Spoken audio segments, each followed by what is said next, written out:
Well. Good morning, everybody. Good morning, everybody. This is the coach. I'm in for Red this morning. He's on vacation. No, he's not on vacation. He's coming late. He'll be in a few minutes. We got a jam-packed show for you today. We got, of course, NBA playoffs are here, which means that got a lot of NBA talk going on. We got got the Braves report. We got some Deion Sanders talk. I know you all missed Deion Sanders in the news, but he's back again. We also have ring chasing, shoelacing, everything that's going on today. We'll dive into it. And Coach Bud, this Bud ain't for you.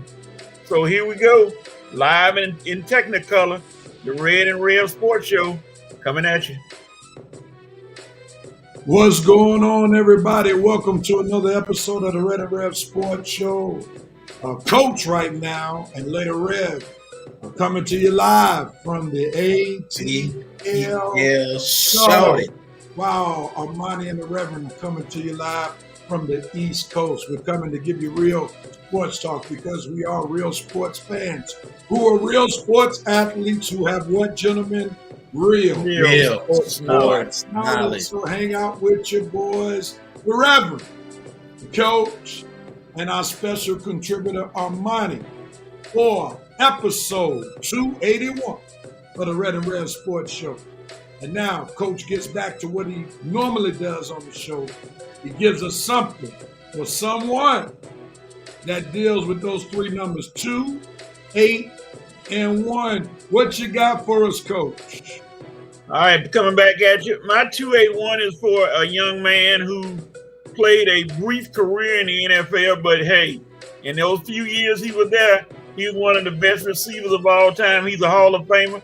He was the second pick in the 2007 NFL draft, and he wore number 81, hometown guy from Atlanta, Calvin Johnson. Number 81, Calvin Johnson, one of the best wide receivers in NFL history, even though he only played a brief moment, but it was with the Lions, so I understand. All right, Brother Calvin Johnson, someone who played in all of our lifetime. I think Armani saw him play in his prime for the Detroit Lions, former great wideout for the Georgia Tech Yellow Jackets when they had some level of relevancy back in the Don't be like that, some relevancy back in the day. Coach, you got great sound, but it looks like you want to take us on the mannequin challenge today. Oh no, not the mannequin challenge. Yeah, that Wi-Fi, the hamster ain't turning fast enough to keep you. Here we go. Oh Lord, we're grateful for the sound. We'll take the sound this week. No doubt about it. No doubt about it. But as we always do, let's welcome Revenite Nation, who's a huge part of making this show what it is. And we want to say welcome to the Revenites on this Saturday. I'm thinking about church. Ready to take up a collection. Right. Take up a Red and Red Sports Show collection. Let's do it. All right. The president has given the okay for the VP to slam the gavel. Thank you, Mr. President, for joining us. The VP said he's briefly in the building, slamming down the gavel to another 5 session of the Red and Rev Sports Show. Let's go. Coach just broke out of prison. We already started. Good morning to you, Cecilia Harris. Megatron transformed. That's what the nickname of Calvin Johnson was. The VP says, give him some love to Mama Harris. Coach forgot to dangle the carrot in front of Here we go. And we're ready, set, and we're already on the go. So let's jump right into how we normally do it. Gentlemen, dope, nope, and cope. Let's see what you're going to dope on. I'm going to do something to save some time. If you all don't steal it, my dope, nope, and cope are going to be all the same thing. So I'm going to just let y'all go through it, and then I'll just do mine all at once if by chance y'all don't steal my thunder. All right, Coach, what you doping on, sir? I'm doping on one Randy Arena for the Tampa Bay Rays. He decided to take a section of the stadium and everybody in that section got a shirt. And if he hits a home run, free drinks. It doesn't matter what drink it was because he did live up to his promise. He hit a home run, and as he went around the bases, he did the drinking sign. So he said, "Hey, drinks on me." You know, that keeps the fans coming. And teams like Oakland and I guess Miami, those teams, you better start using those kind of promos to get some more people in the stand. But Randy, I think it's a Rosa Reina. I may have pronounced it wrong for Tampa Bay. He gets my dope moment. Oh, yeah. Just to let the fans know we're not promoting drinking on the show. Go ahead, Armani. What do you think? I'm doping on one. Dexter Lawrence getting his money. 4 years, $90 million, man. Hey, great extension. You're a great player, man. I've seen you play pretty much your high school and college career. So, hey, good job, man. I'm happy for you. Get that money. That's what I'm talking about. Get your money. Get that money. Excellent. Absolutely excellent. Back on you, Armani. What are you open on? I'm open on one. Lamar Jackson saying that he wants to throw for 6,000 yards in a season. Lamar, I hope you realize that you have a banged up Odell Beckham Jr., right? Rashad Bateman can't catch a cold. So, I mean, what are we doing? I understand that you got Georgia's OC. I get it. Todd Monken is a heck of a play caller. But man, you're not throwing for 6,000 yards. I'm sorry, it's just not going to happen.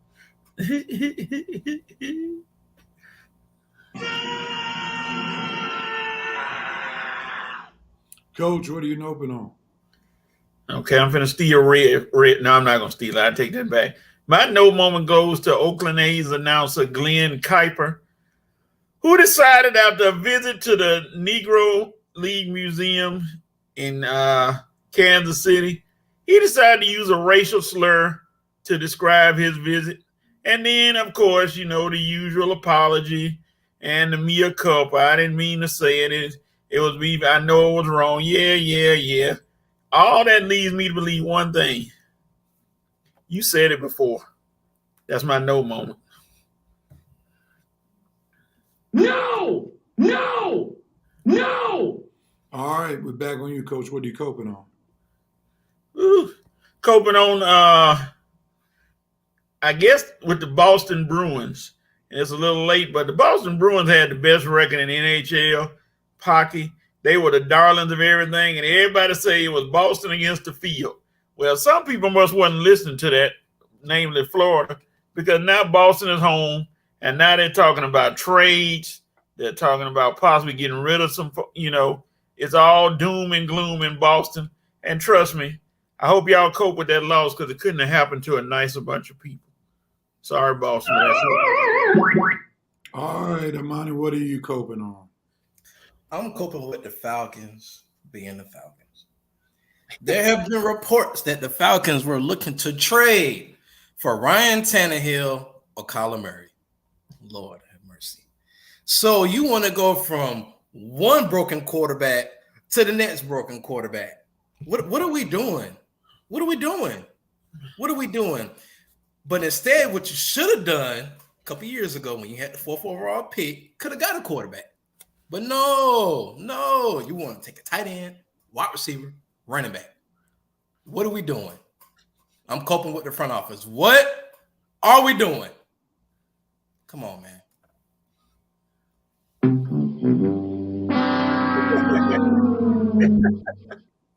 All right, gentlemen, I'm going to dope, nope, and cope all in one heartbeat. I know we'll talk more extensively about what I'm about to dope, nope, and cope on in just minutes. But I need to just go ahead on and knock this out the box. My dope moment goes to James Harden. Here you go. And Anthony Davis. James Harden and Anthony Davis. Game 1, James Harden goes for 45 points, 6 assists, shoots 17 for 30 from the floor. leading the Philadelphia 76ers to a 4-point victory over the Boston Celtics, shocking the NBA world, especially since the MVP Joel Embiid did not play. I'm also doping on Anthony Davis. Game 1, the Lakers beat the Golden State Warriors. Anthony Davis goes for 30 points, 23 rebounds, shoots 11 for 19 from the floor.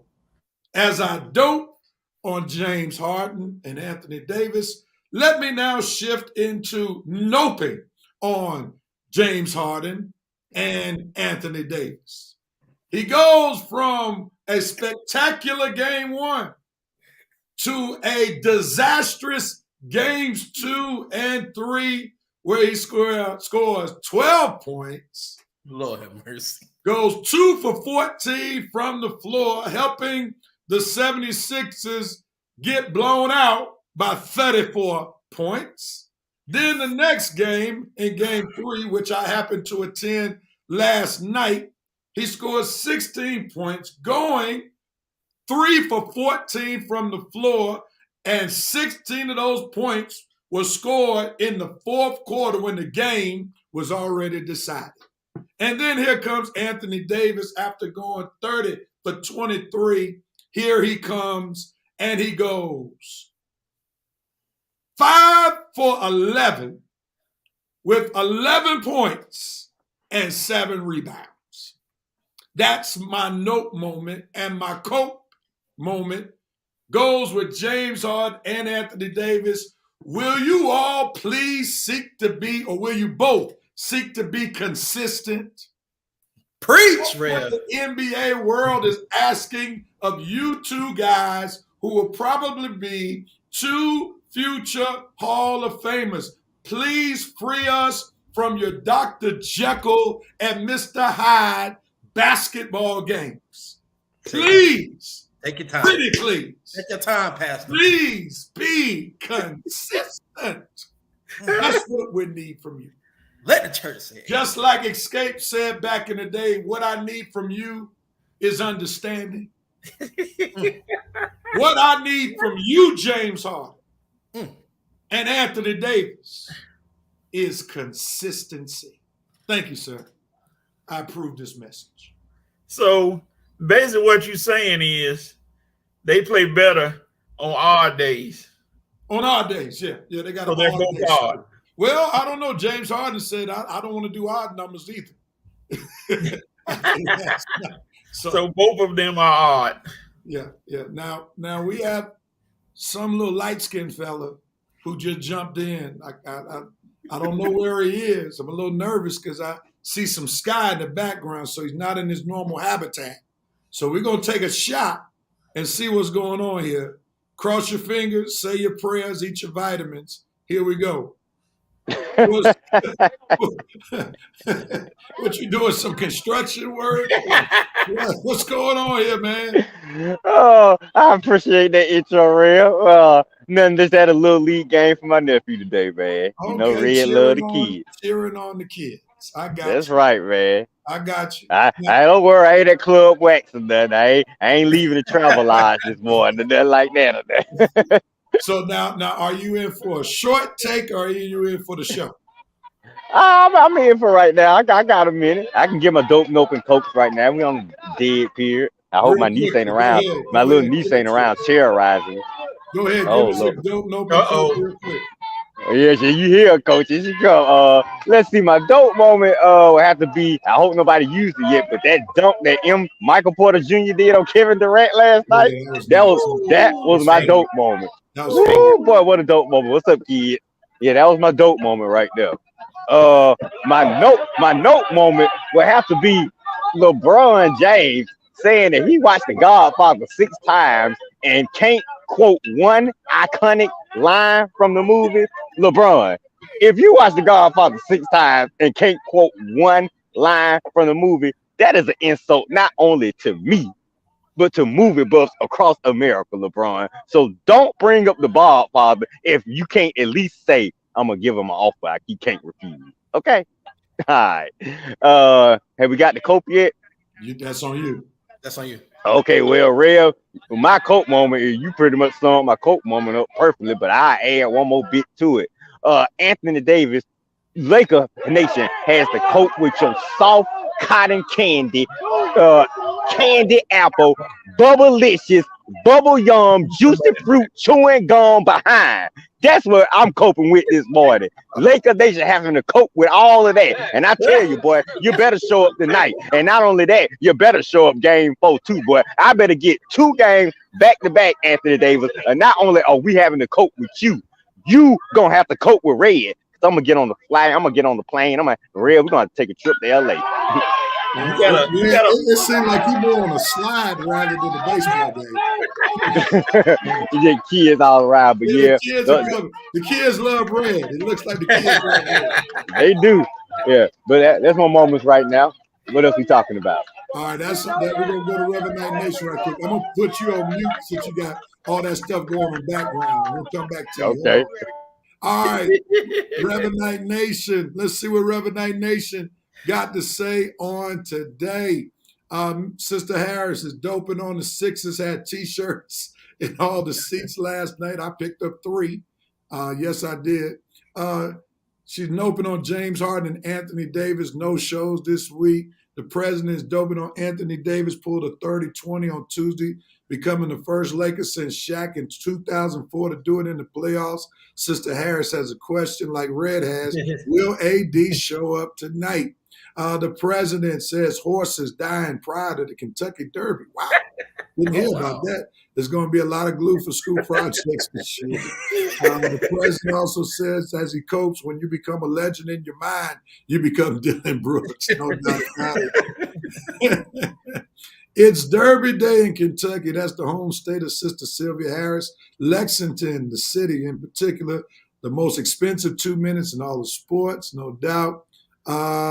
Sister Harris also says a lot of Harden's points were at the foul line. Very true. The president says even Michael Jordan Harris had a better percentage during the Wheat Street Baptist Church Youth Fellowship basketball team versus in 19.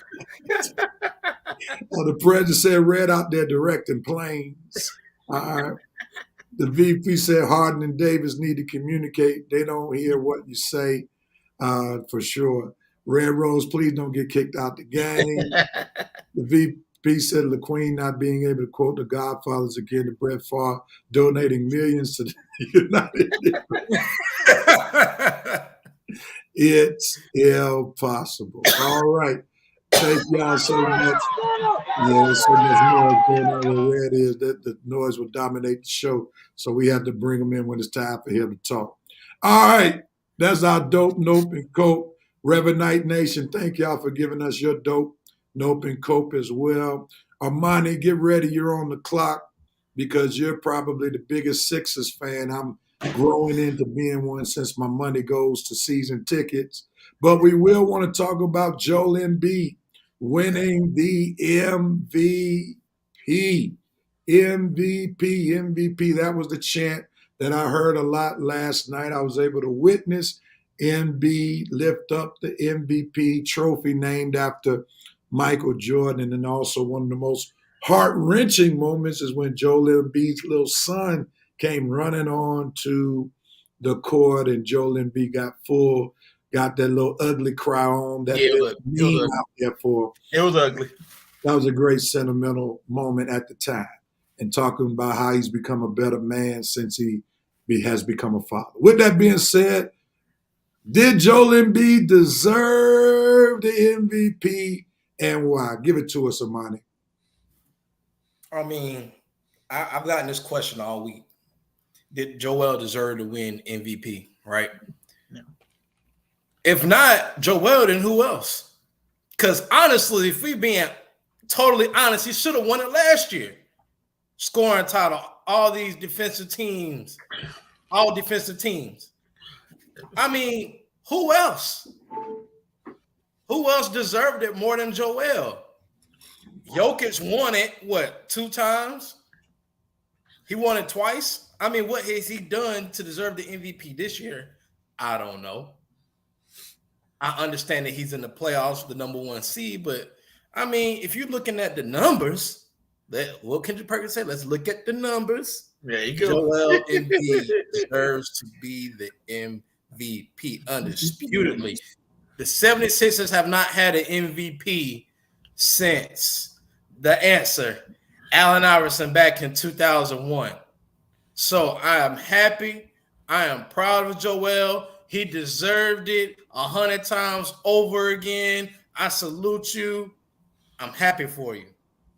We did it. Good job, brother.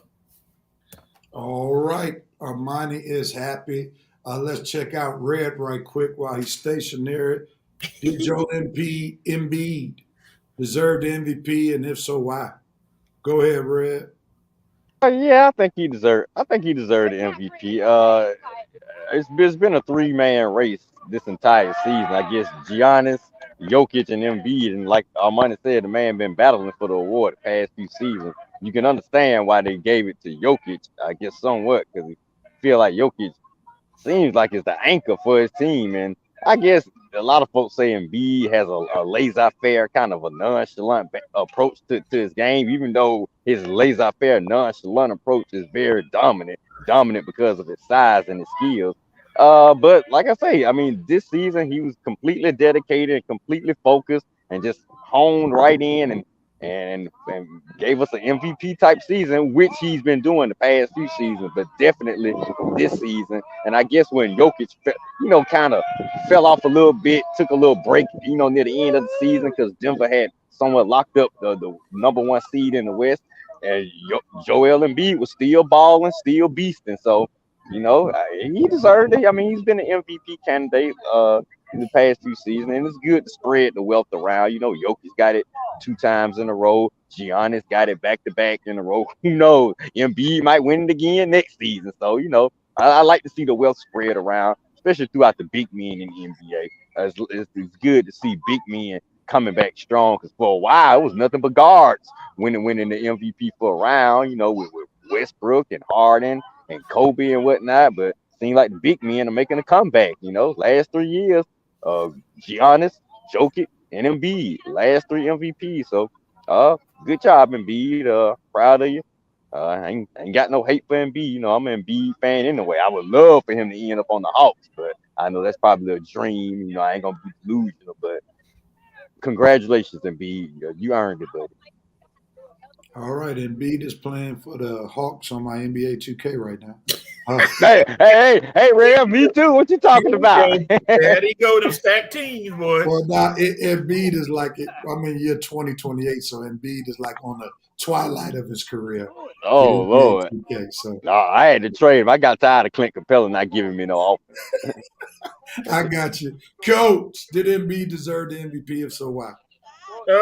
First of all, let me ask a question. Is it Joel or Joel? Either will do. Okay. This is Joel.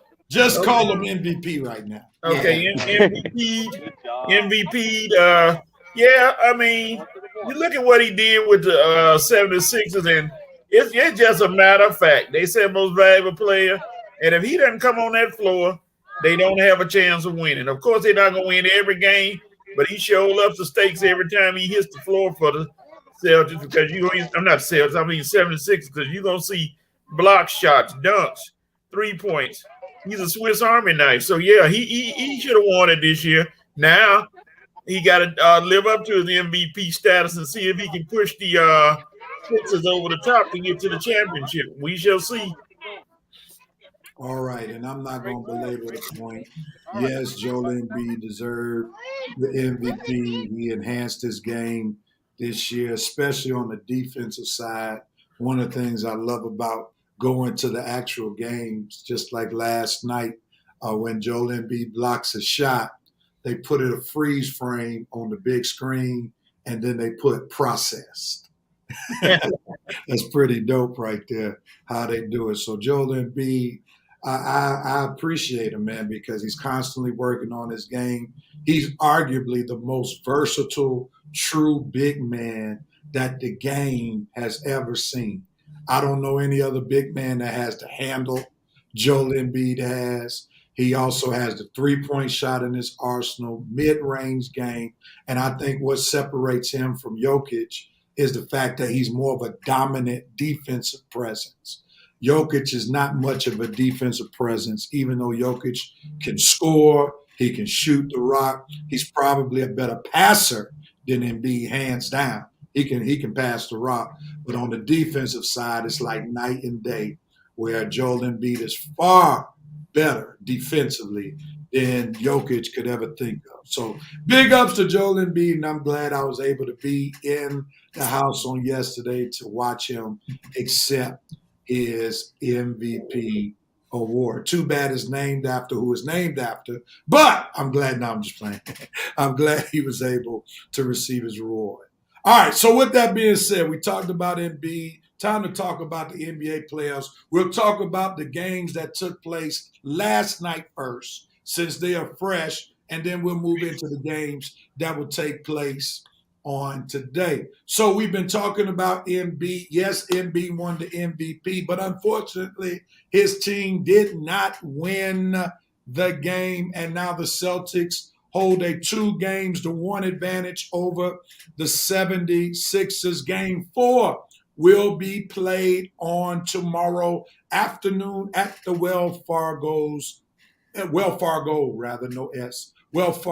Center. With that being said, I'm going to start with Coach. Coach, your thoughts about last night's game, and what do you think will happen tomorrow and for the rest of the series? What you got, Coach? That means also give us your prediction on what will take place with the series, since the series might be over by the time we come back on the show next week. What you got? Give us your commentary about yesterday and then the future. It was kind of disheartening, and I don't know how this is going to affect. I got a thought. You don't lose on the MVP day. When a man getting the trophy for the MVP, you supposed to be fired up. He was fired up. You supposed to get fired up and carry him on and say, hey, man, this is for you.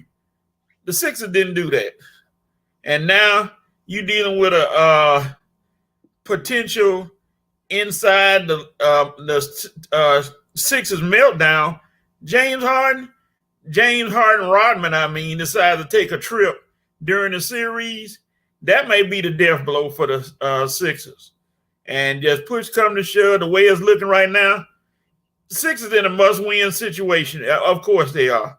So I'm going to go ahead and say Celtics in 6, because I think this might be a very bad situation with James Harden doing what he did in the middle of the season. So I'm going to go Celtics in 6. All right.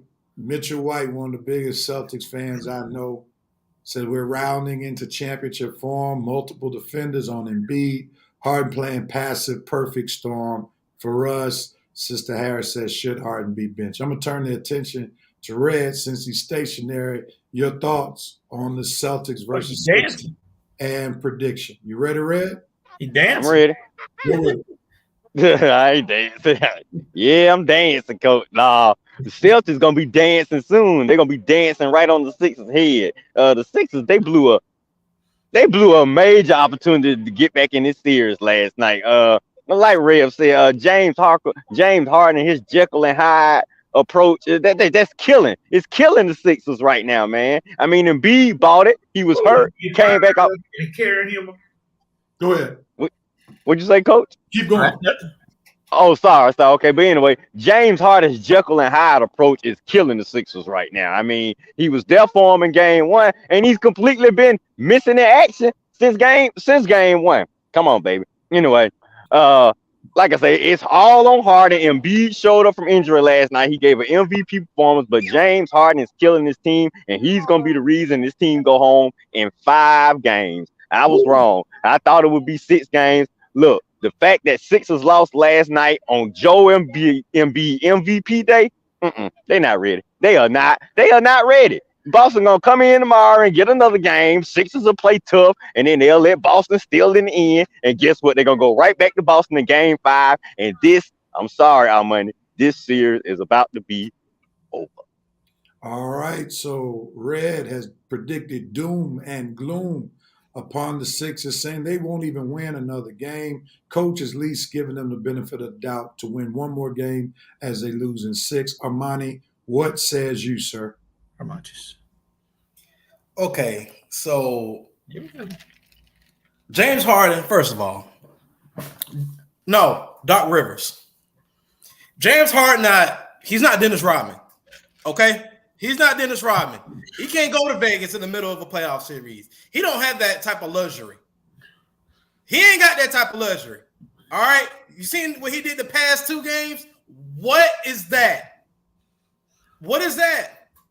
That's that Jekyll and Hyde BS that Rev is talking about. Now we're down 2-1. Got to go tomorrow, and tomorrow is a must-win game. We cannot lose tomorrow. If we lose tomorrow, go back to Boston, it'll be over on Tuesday. And if we lose this series, James Harden need to go, Tobias Harris need to go. The only person that should be sticking around on this basketball team is Joel Embiid. I'm tired of Harden inconsistency. I'm tired of Tobias Harris inconsistency. The only reason I want Maxey to stay is because he's young. But I know that if this series don't happen, it's going to be some movement around in the Sixers organization. Doc Rivers might be gone. I'm just saying, what are we doing here? Come on. What are we doing? With that being said, Sixers, I hope y'all win tomorrow. Because if not, we done. We done. The way y'all been playing, y'all ain't ready. Y'all ain't ready. This ain't a championship team. So Celtics in how many games? 6. Celtics in 6. All right. And I was there from the beginning, Celtics in 6. Celtics just have the better roster. James Harden would have to play like James Harden did in game 1, accompanied with Joel Embiid being Embiid, in order for them to have a chance to beat the Celtics. The Celtics have the more consistent duo of Brown. I'm going to take Red off while he's getting himself ready. Brown and Tatum. And then they have the most consistent role players. We can't let my mother's favorite Sixer off the hook, Tyrese Maxey, did not have a good game since he hadn't played real well since game 1. He might be pressing, trying to do too much, and maybe what Maxey and Harden did in game 1 is backfiring because maybe they're trying to get to that same level but not providing similar results, and they're having to adjust with Embiid being on the floor. But the Sixers are not the better team. It's going to be interesting to see how the series ends up. And then if they do lose, we know obviously some changes have to be made. And I think there's some subtle references that Joel Embiid has made in interviews going at James Harden, where he was talking about how everybody has to be ready to play. Everybody has to do their job. And it seems like that may be a slight shot at James Harden, who seems oblivious to what is going on, where he said, I made the proper reads. I made the proper passes, especially on last night. And I was at the game, and I saw how many times he was right at the basket, wide open, and would not shoot the ball. It made me start thinking about how he was playing Ben Simmons-ish, where he wouldn't even shoot the basketball. So the Sixers are definitely in trouble. It looks like the Celtics are on their way to the Eastern Conference Finals. Tomorrow will tell the story or how long it will go. For if the Sixers lose tomorrow, I don't see the Celtics doing what they did with the Hawks, losing in game 5 just to have to go back to the Wells Fargo Center. So tomorrow's game will determine if it's 5 or 6. Armani got his Baptist finger up. Go ahead, Armani. If we lose tomorrow, it's just time to blow it up, man. I'm sorry. We can't keep going through this semifinals done. Semifinals done. Semifinals done.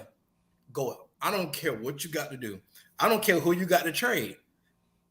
Move heaven and earth to get a viable weapon, an offensive, consistent player to pair up with James Harden. To pair that with Joel Embiid. I mean, not James. I'm sorry, Joel Embiid. Excuse me. James Harden, you're about to get traded. Just be on alert that you're about to get traded. All right. Hey, y'all know who my wish list is. Y'all know who's on my wish list. Oh Lord. The only problem with your wish list. Can y'all folks? All right, Red is still greeting the folks. The problem with the wish list is that you don't have enough assets to get a Damian Lillard, even though he's not in his prime.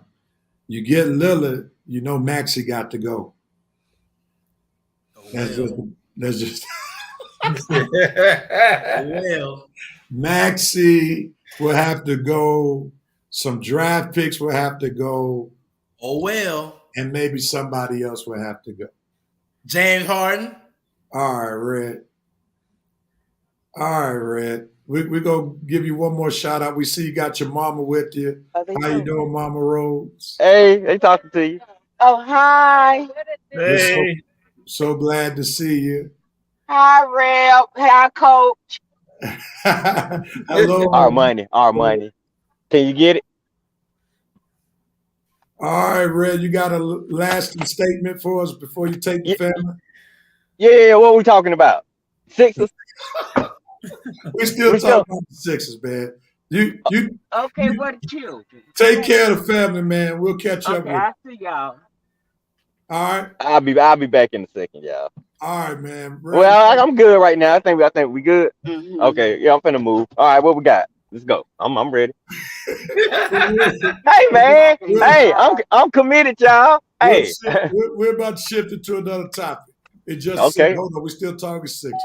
All right. Coach, any closing comments on this? No, it's family day on Red and Real Show. We got family here.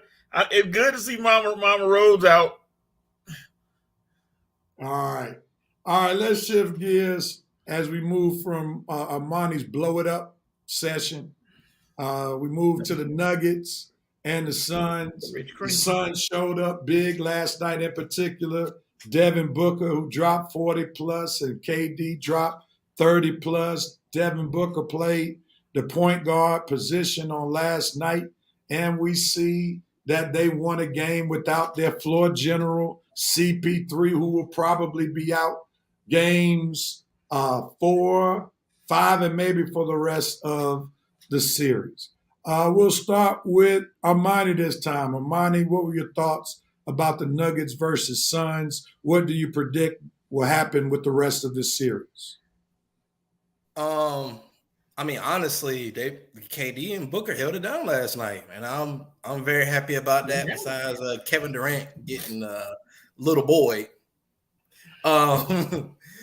I think they can push it to 6 games, man. I think they can push it to 6 games, at least hold it down for enough for Chris Paul to come back and try and help them out. But I mean, if the Nuggets win tomorrow, tomorrow, that's it. That'll be it. But if the Suns can pull it off and squeeze into it at home, unlike my Sixers, they should be good. The series will be tied.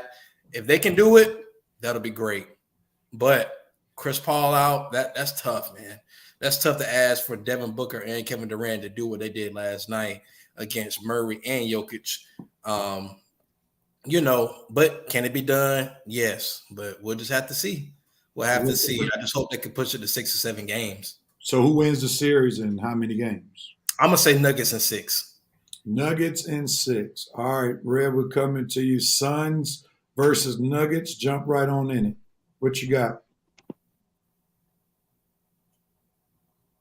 What you got, Red?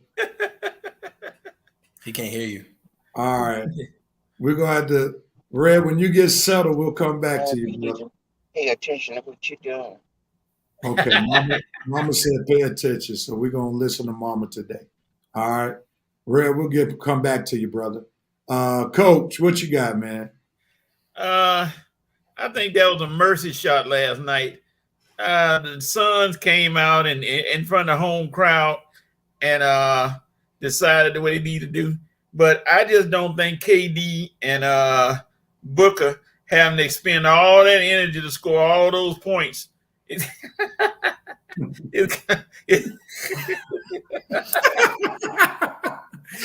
You're wrong for that, man. You're wrong for that.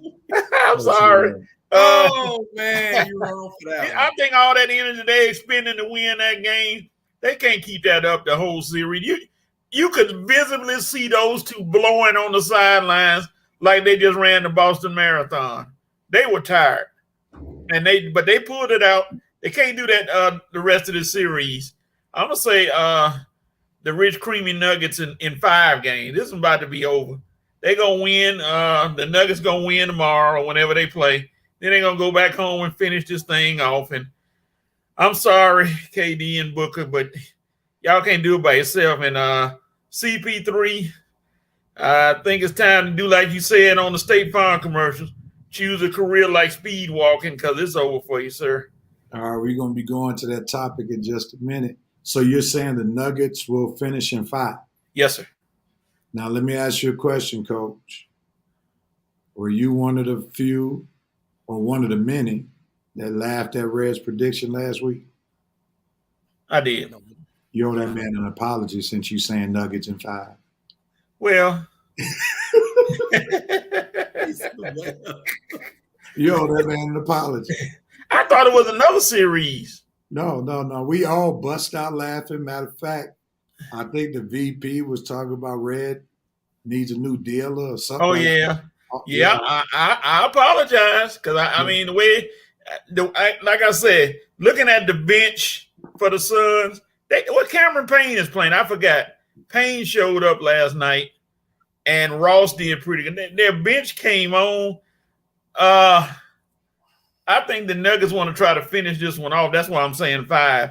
I don't think they want to go back to Phoenix. I think they want to try to finish it off so they can rest and get ready for the win of the Lakers and the Warriors. I'm still gonna stay 5. Red, I'm gonna go with you. You're right.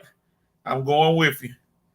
All right. So tomorrow's game will dictate what will happen in this series, from my opinion. If the Suns win tomorrow, the Nuggets win in 7. If the Nuggets win tomorrow, Nuggets win in 5. And I'll owe Red an apology because I thought he was smoking on that weed as well. But we know he's smoking on the weed. We just don't know if it's good or bad or not, right? So, I will owe Red an apology. But tomorrow's game will dictate if it goes 5 or if it goes 7, because I believe if the Suns win tomorrow, yeah, they'll lose in Denver, but they'll come back home, have a new sense of urgency and energy, and they'll reach down deep. And Booker and Durant will have enough to press them on through to a game 7, but lose in Denver, because that home crowd means a whole lot. Yeah. And as Shaq oftentimes says, he refers to the bench players as the others, and they oftentimes thrive better at home than they do on the road. Go ahead with your Baptist finger, Coach. Well, now we've been, and I forgot to say it, we've been destroying James Harden, talking about him, and Anthony Davis. But I saw a milk carton this morning with DeAndre Ayton's picture on it. Where in the world is he in these series? What is he doing? Monty Williams is probably like, okay, he subbed for him last night. The team played better. He got back in. The team played worse. I think a trade is coming, or a benching, or something with DeAndre Ayton, because he is, and you just have to call it like it is. He is terrible. He's terrible. I don't know if a trade is coming. I know that Monty Williams has buyer's remorse because he was trying to get Ayton out of there last year.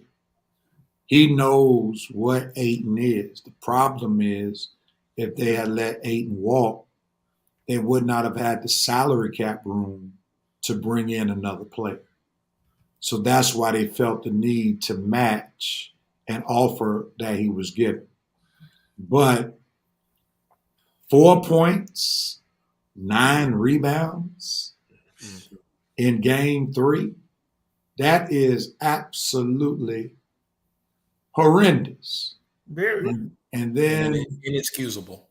On Monday, he had, in game 2, he had 14 points, 8 rebounds. That's still not top-notch quality. And then in game 1, he had 14.7 rebounds. You're not paying someone $30 million for 14 points and 7 rebounds. He should be one of the most dominant players in the league, but unfortunately, he is not. Durantula got a haircut, lost his strength like Samson. Oh, Lord. All right. So I think we've all given our predictions. Let me just do a quick sneak into the car of the roads on their way.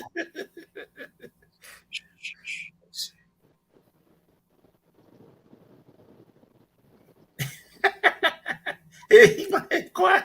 He can't take his ass off the road. Yeah. Mama Rose done shut the show down. Yeah. Mama Rose ain't having it. She shut the mobile show down. All right. The VP said KD can't do it by himself. Booker too light. Dylan Brooks warming up those seats on the plane for the Phoenix Suns and the others. All right, let's go to the games for today. And we got the Knicks versus the Heat. Jimmy Butler didn't play in game 3. The Knicks stepped up. Randall came back. They win game 2 in the Garden. Now they go to South Beach, where game 3 will be played. I believe, what's his face? Butler.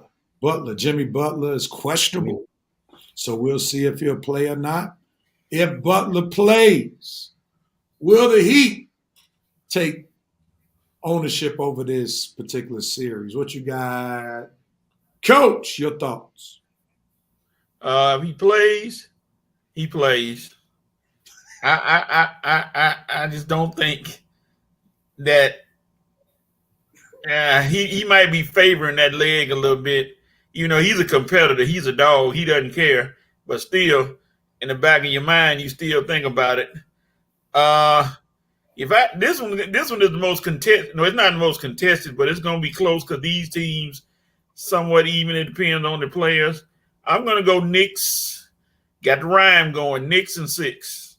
Knicks in 6. Coach said, even though we don't let him flow anymore, he got Knicks in 6. All right. Gotcha, man. You know your opening statement when you said if he plays, he plays. Sounded like Ivan Drago and Rocky. Yeah. If he dies, he dies. Yep. All right. Armani, what you got, brother, about this series? I'm gonna say the Knicks. I'm gonna say the Knicks in 7. I think that is gonna go back and forth until the final game. Jimmy Buckets, he just like Coach said, he's a dog. He's a dog, and that's another conversation for another day. I think what the Heat is doing is kind of impressive. You know, they came in the 8th seed, and all across the board, they probably should have been put out. I'm not saying that they don't have the talent, but they just weren't meshing together. But I think with the leadership of Eric Spoelstra, being able to rally those guys together and say, "Hey, we still in it. We can still win this."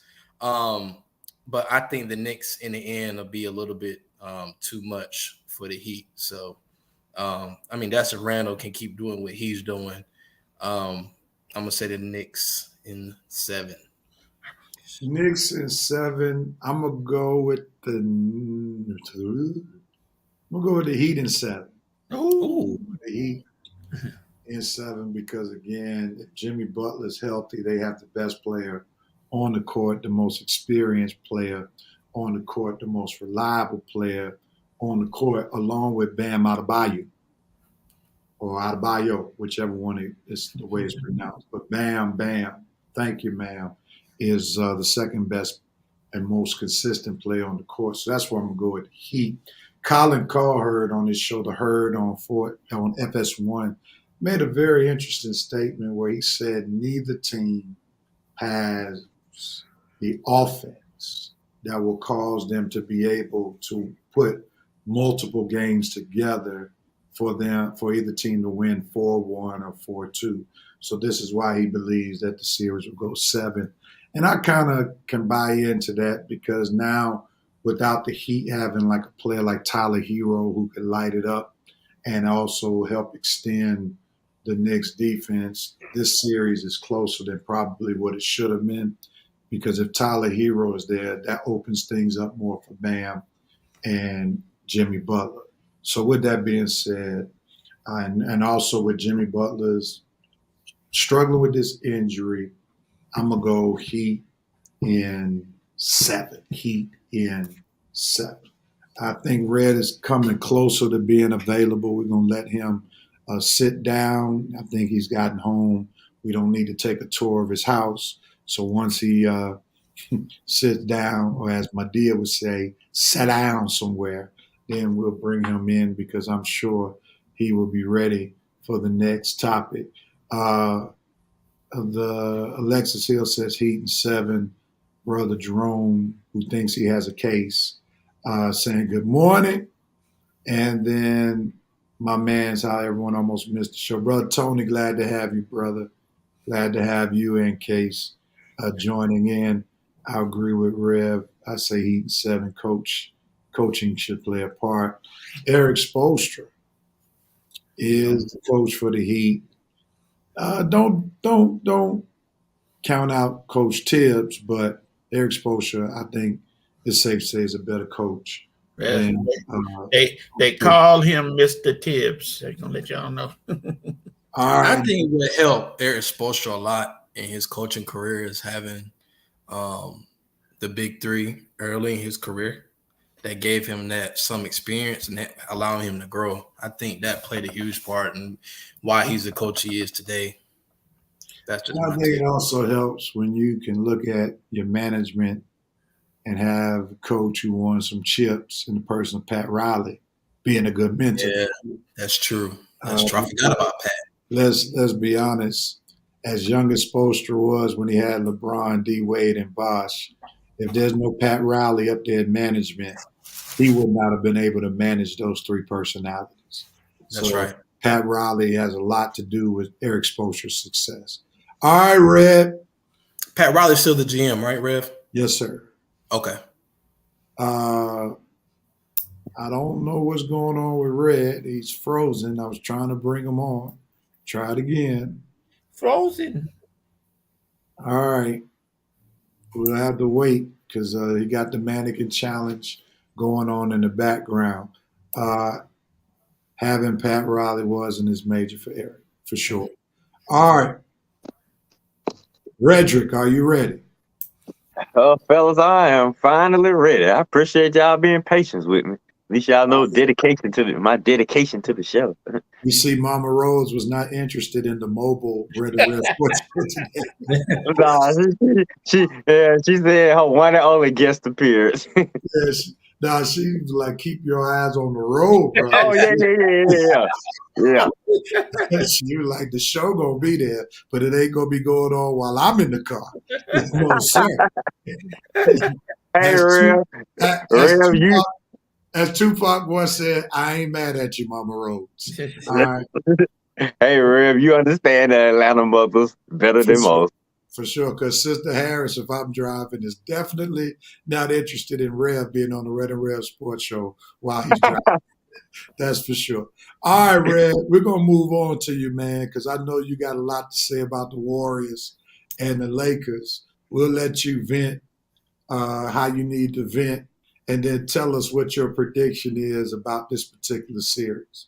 What you got? We know the series tied 1-1. We've seen the Dr. Jekyll and Mr. Hyde impersonation of AD, where he was dominant in game one, looked horrible in game two. We know that Klay Thompson went ballistic in game two. Steph still getting some good numbers after he was kind of held in check for Steph's case by Jared Vanderbilt in game one, but they make the adjustment, making Steph the primary ball handler, and they're putting Jared Vanderbilt through pick and roll all day.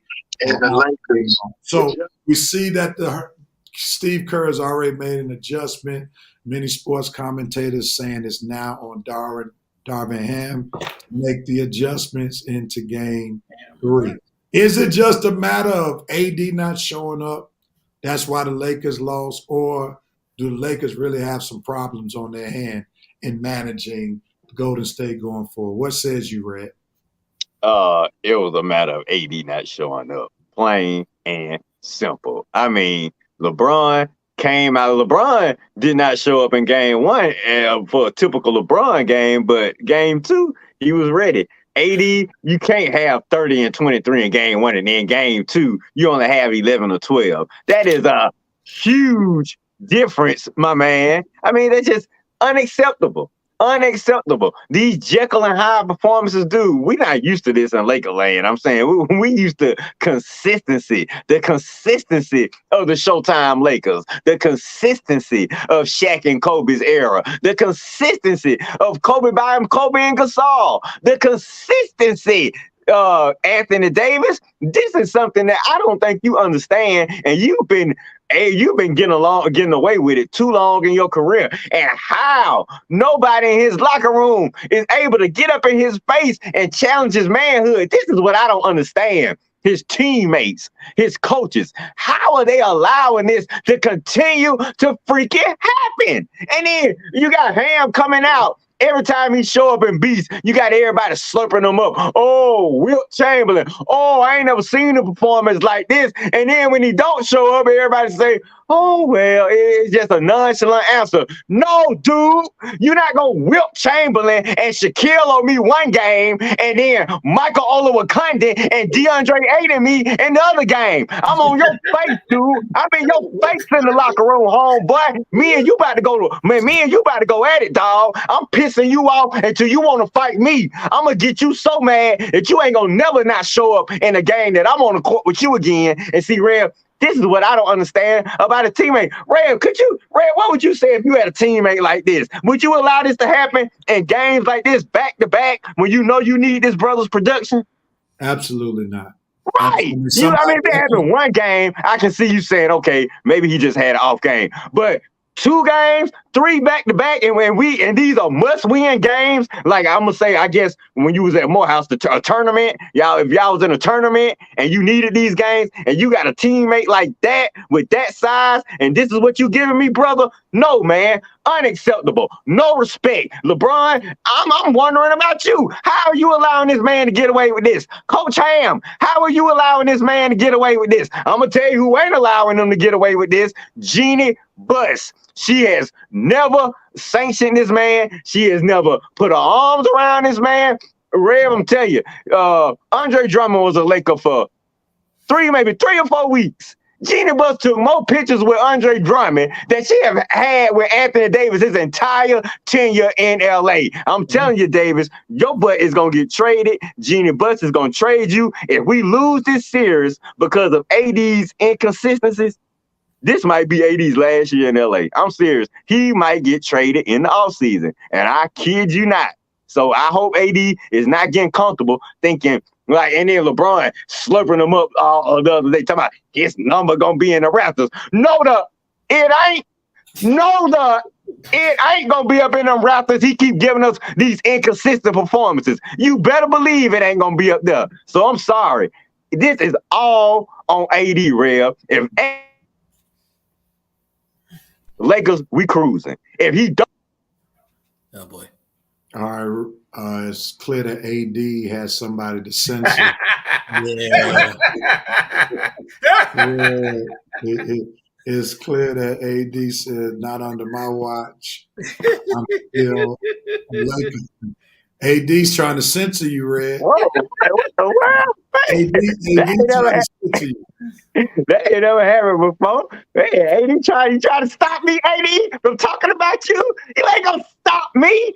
I'm just saying, okay. But seriously, though, answer your question, Rev. This was a game 2, which is all on AD. You cannot show up like you did game 1 and then show up like you did game 2 and think that people are not gonna notice a difference. I mean, we get blown off the floor in game 1 and game 2 and game 1, we handle them perfectly up until them last, few minutes of the game. But AD has got to bring it for us every game if we want to win this series. Unless the Lakers just get lucky and Golden State not hitting their 3-pointers. You know what I'm saying? We go into a game and they can't shoot and we just happen to pull that game out. But I'm sorry, we have got to get production from Anthony Davis. How you doing, Coach? Give me back my screen time. All right. Here we go. So what's the prediction, Red? Oh, for the series, Lakers gonna figure this out. I have faith in my boys. I can't deny them now. We made it this far, and they have to figure this out. They have to. So Lakers in 6. My original prediction. It ain't changed. We're gonna figure this thing out. We're gonna get these 2 games at home. We'll go back to Golden State. They'll probably get that one, and we're gonna come back home and close this thing out. Lakers in 6. All right. Coach, you heard Red's rant, his frustration with AD. Is it just a matter of AD showing up and then showing out, or do the Lakers have some bigger concerns that they have to deal with? What's your thoughts, Coach? I'm gonna say Warriors in 6, and I'm gonna tell you the real reason why. At first, when Steve Kerr took over the Warriors, I was like, and he won a few things. I was like, he was provided with a good team. He had a great team. He's okay. He's blah blah blah. But now, Kerr makes some very good adjustments after losing. He does a great job adjusting, and that might be the key. He has the adjustment phase down over Darvin Ham. This is early in his coaching career. Will he make adjustments? He should. He probably is, but I don't think he can outcoach Steve Kerr. And like Red said, Anthony Davis can't pick days to play. This is too close a series. You're not playing the Charlotte Hornets. You can't pick games when to play and when to take off, because that one game you pick to take off could be the game that decides. The Lakers should be up 2-0 right now. They should be up without a doubt. But Anthony Davis, and then he sits over there and looks like, oh well, we split the series. We good. We going back. We'll do it in LA. That's not a guarantee, sir. So it's going to be a close series. But Anthony Davis, they put it all on you. LeBron is 38. He ain't 28. He's 38. You 30 AD. This is your series that they put it on your back, saying carry us. And I've heard it said 1,000 times, 100,000 times. He is the key. They're supposed to trust him to do the job to make the Lakers better. He can't take days off. All right, so hold on. Is it a matter of Anthony Davis showing up and showing out, or is it a matter of other things that the Lakers have to worry about?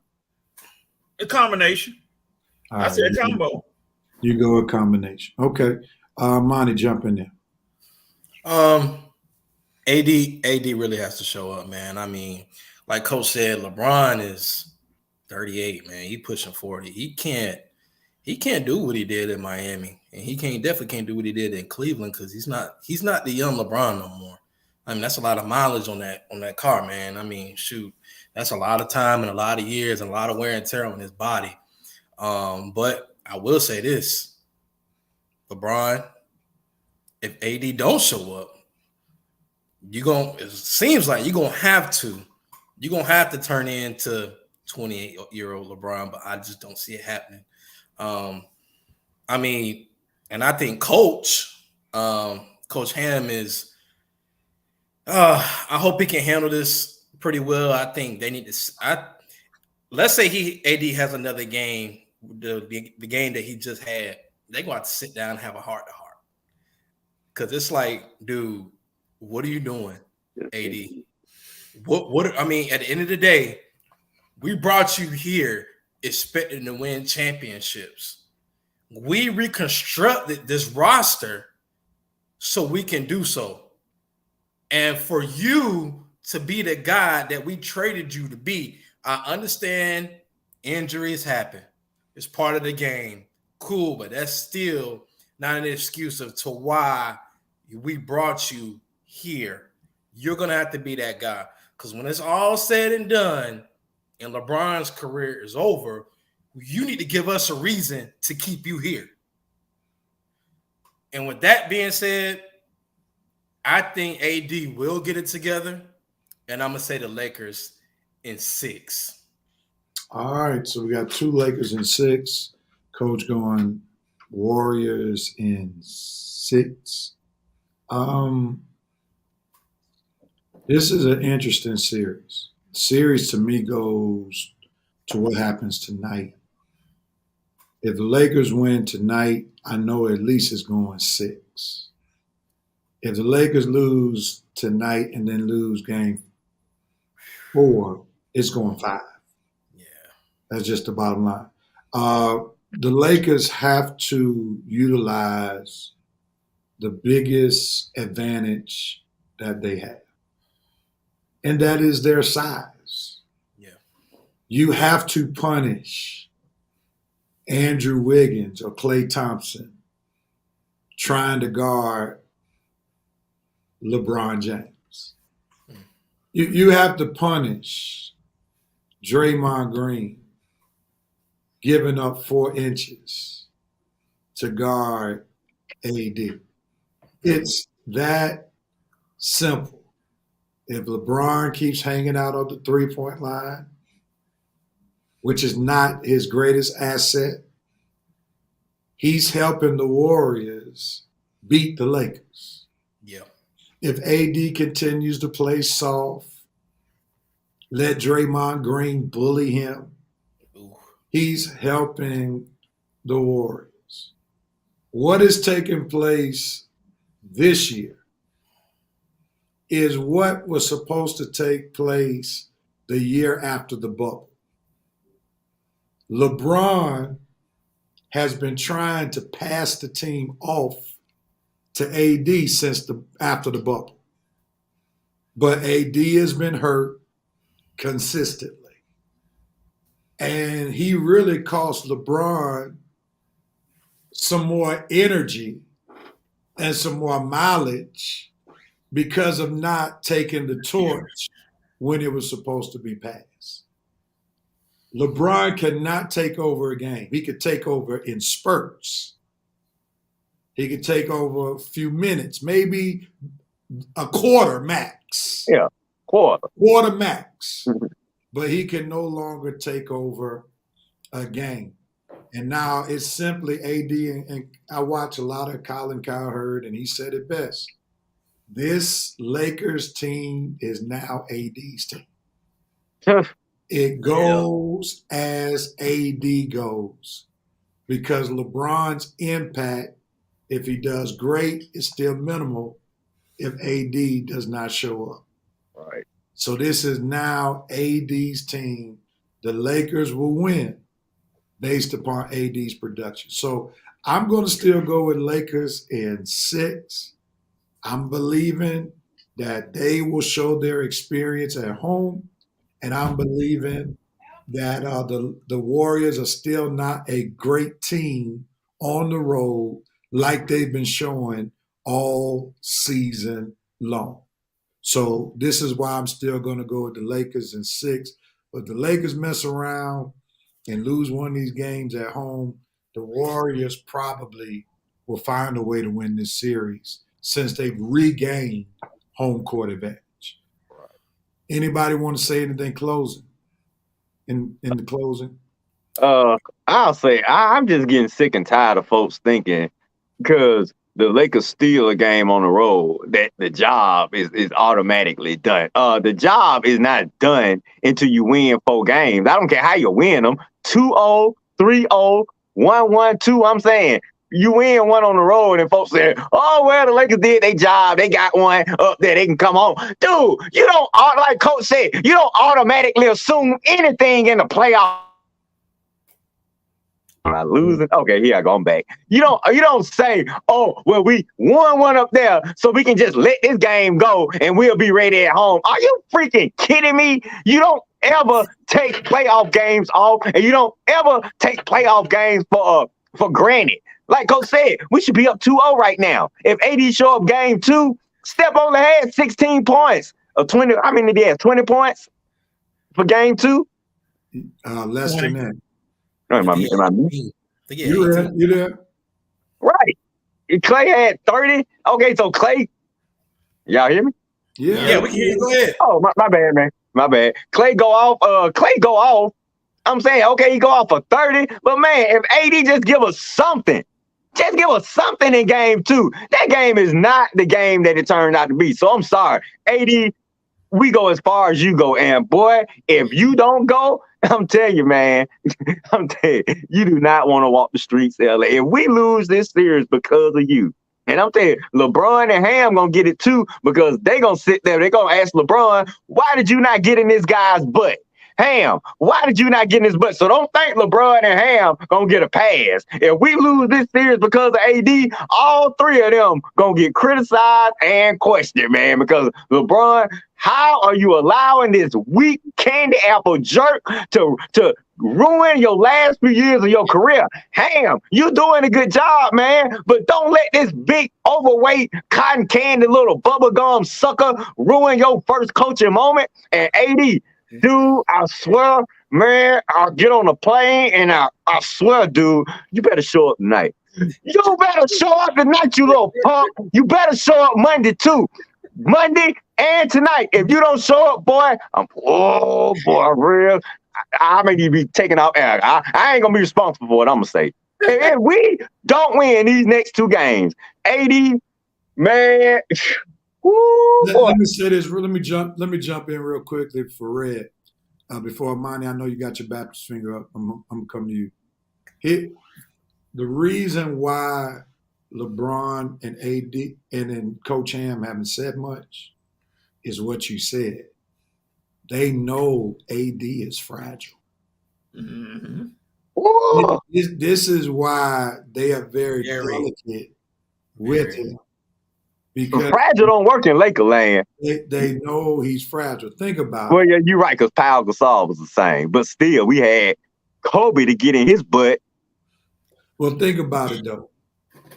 If LeBron could get on AD the way he really wanted to get on him, don't you think AD would be much stronger than what he really is?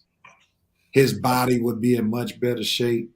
Yeah. Than it really is. Because you should be working out. Matter of fact, why aren't you working out with LeBron in the offseason? Whatever regiment LeBron going through, dude, you should be at LeBron's house all offseason. Whatever workout he's doing, that's what I'm doing. I'm going to Europe to get the little thing that Kobe got.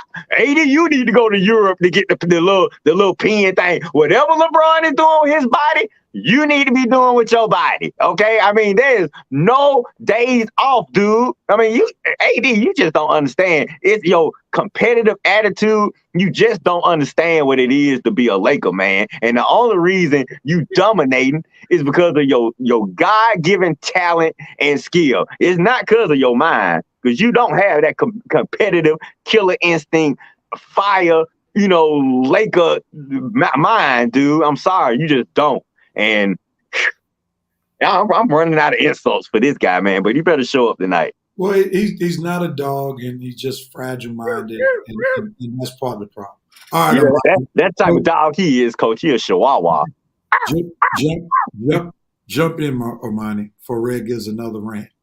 Nah, I was gonna say, Stephen A. Smith said something that kind of it bothered me. If he said if Curry goes back and gets five before LeBron, we have to take LeBron off Mount Rushmore and put Steph Curry up there. I just think that right now, LeBron James has already solidified his legacy and his career. I mean, truth be told, LeBron don't have to win another championship. Truth be told. I'm just saying, and I just don't agree with that. I just had to put that in there because that was the most ridiculous take of the week. That was going to be my note moment, but I thought that's what you were going to note with Rev, but that was just the most ridiculous take of the week ever. Wait, who's take Armani? Stephen A. Smith. So let's push that comment on pause because we'll probably come back to that discussion because this series will end at some point, and then there will be that type of discussion. So we'll come back to that point right there and see if it needs to be explored a bit much. All right, we're going to push the pause button here.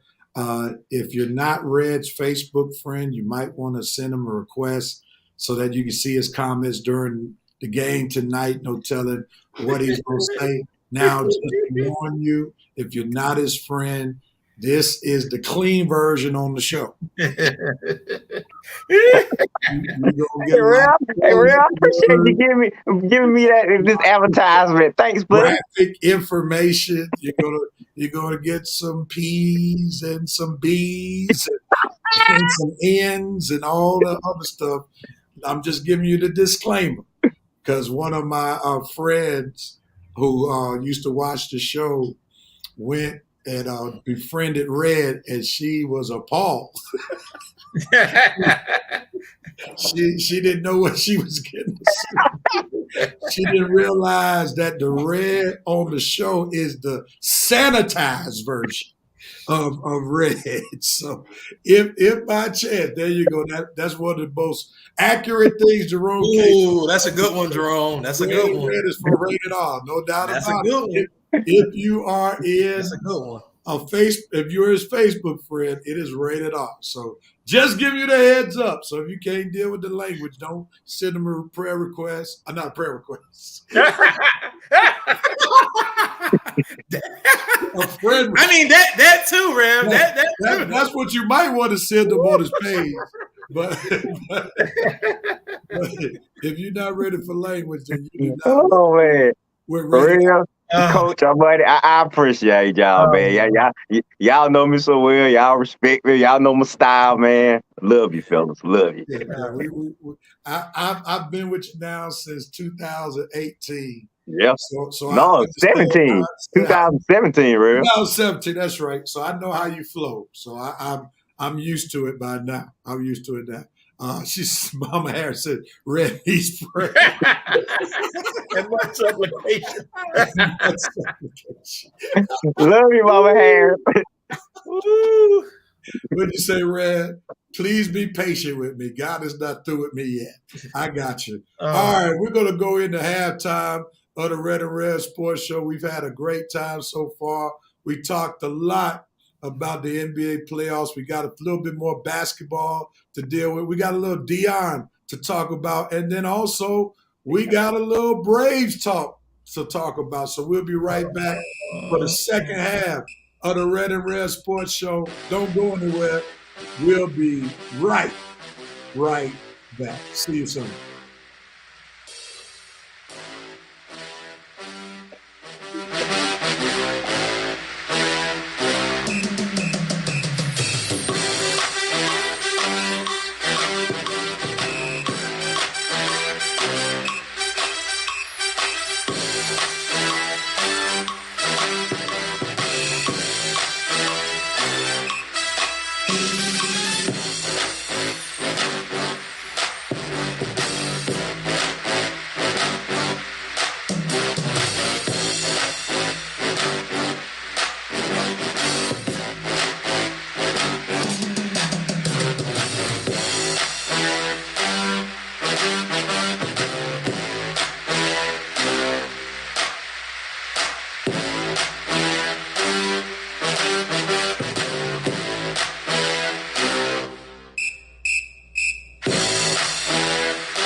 And we are back on the Red and Rev Sports Show, given to you by no sponsor yet, but that's coming soon.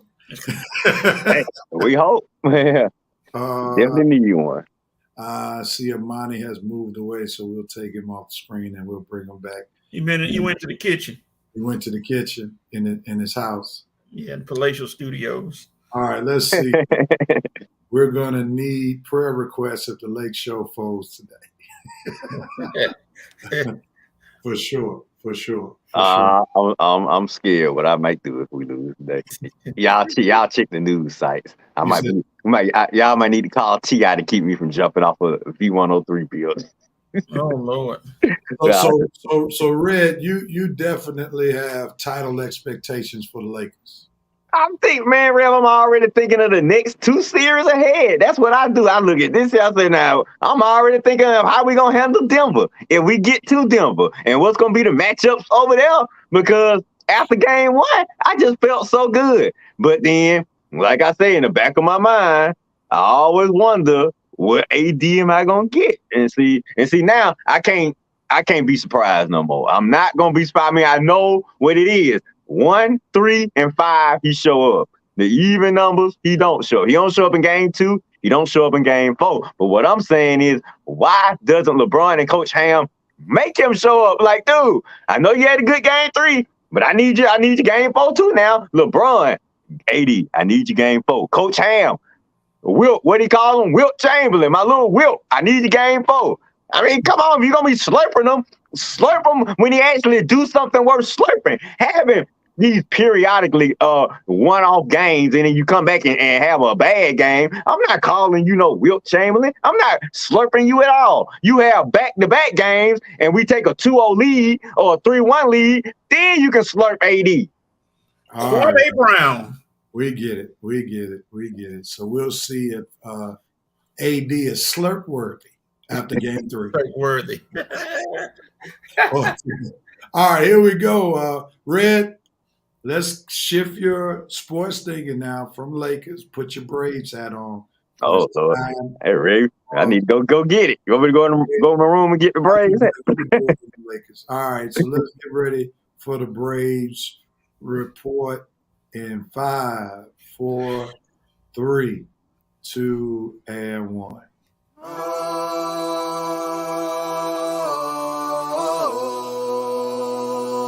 It's game time.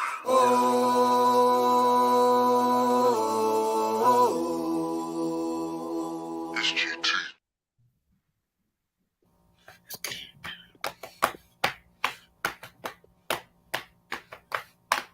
Red? Braves. Coming. Y'all got me? Oh, okay. I'm sorry. I was waiting for the music. I guess, man, my Wi-Fi messing up there. I ain't getting music. I'm sorry. I don't know what's wrong with my signal today. But anyway, Braves report. Let's see. We did all right this week. I think we started off with a. Woo! Oh my God. Woo! What is going on with my signal today? I can't believe it. Anyway, we start off with, can y'all hear me now? Y'all got me now, right? Yeah. We're here. We AD got you too. Ooh, I know the Rev Night crew killing me today. All right, Braves, we start off with a doubleheader against the Mets, and we had 3 games against the Marlins. We swept the Marlins, split with the Mets, and just got tattooed by the Orioles last night. What is up with the Baltimore Orioles? Why are they always handling my Braves, man? I mean, even when the Orioles are sorry, they come in and they handle my Braves. And now they got a good team, so I should have known something was going to be up last night, but we had our ace on the mound, Max Fried. I mean, we would have thought, I could have thought Max Fried was going to get through the game without giving up 5 earned runs. And I think I know where Real want me to go today with this. The Braves pitching, not to mention this bullpen, they have been really suspect lately, man. I mean, emphasis on the bullpen, exactly. Our starters, they've been consistent for the most part, with the exception of Strider's last outing and definitely Free's last outing. Your boy Bryce Elder been holding down the front with a sub-2 ERA, but the bullpen, Lord have mercy. AJ Minter, Jimenez, Anderson, some of these, even Dylan Lee been not doing the thing this year. It's just been up and down, inconsistency. The one who has been the most consistent pitcher is Kirby Yates. And that's the dude who was really inconsistent last season. So the bullpen just got to get back on a consistent level. But Rev, I wouldn't be too worried because all these jokers coming in blowing games, you know how our GM Alex in. He going to give them a chance. And then it's going to come down to where they got one more chance. They blow it. They're going to be up out of here. Alex will make the proper moves, especially with the bullpen, to get us ready for this playoff run. We won't let our bullpen hold us back. Just like we won't let a bad outfield hold us back, or we won't let a bad fourth or fifth starter hold us back. Whatever is the weakness on the team after the trade deadline, I expect it to be a strength. So you go from weakness to a strength, and that's why you got Alex Anthopoulos in the GMC. I like the Braves going 4-2 this past week. They split that doubleheader with the Mets on Monday. Charlie Morton actually pitched a decent game in the loss. Granddaddy. Game 2 of Monday. Of course, the Braves went in chump killing mode with the Marlins. Oh, killer. And we know Marcell Ozuna wished the Marlins were on the schedule all 162 games because he just had a field day. We saw Marcell Ozuna look like first year Marcell Ozuna with the Braves in Florida. And then we see that they got rocked on yesterday. In addition to the bullpen being a little bit suspect, I'm a little bit nervous when it comes to my namesake. Michael and the kid is not my son. He's starting to get a little dose of the sophomore gene. I'm a little bit nervous when it comes to my namesake. Michael and the kid is not my son. I think Red wants to hear. He's starting to get a little dose of I'm a little bit nervous. All right. I don't know. Red is starting to get a little dose of. Is that Red or Armani? This show is brought to you by Radio Shack. All right, Red. I don't know Red's internet and something's going bonkers, but we're gonna pray for it. No doubt about it. Alex is the best GM in our city, arguably in the major leagues. But Michael Harris is getting hurt too much. Yeah. He came off the injured list, and then he has what was that over first base? Hyperextended his leg. We don't know how long he's going to be out. They say he's day to day. I'm really nervous, and I think some of this stardom may have gotten to his head a little bit because I'm looking at it with his attire. He's getting a little bit more flashy with the cleats, a little bit more flashy with the arm brace that he uses, the bat. You know, he's trying to kind of be like a minor Acuna, but Acuna has put in the time and in the stats to be a little bit more flashy. So I think Mike got to slow down and just embrace the fact that you're not on that level yet. You had a great rookie year, but you got to put some years before you get too flashy and try to, be bigger than what you really are. So that's one of my major concerns. But, the Braves seem to be in prime position to coast and win the NL East because right now the Phillies are not who they thought they were going to be. And, Bryce Harper is back in, but since he's been back in the lineup, they haven't won too many games. And then the Mets are like on this roller coaster ride. They can't score. They can't score, and then their pitching is not where they thought it was going to be. Verlander just got back. He got rocked during his first game back. Then Scherzer's up there. Yeah, they're shooting. Substances. Rosin bag in his sweat. Okay. All right. And what's wrong with his two eyes? Everybody got different color eyes. I don't know. They be scaring me when I be seeing confused, man.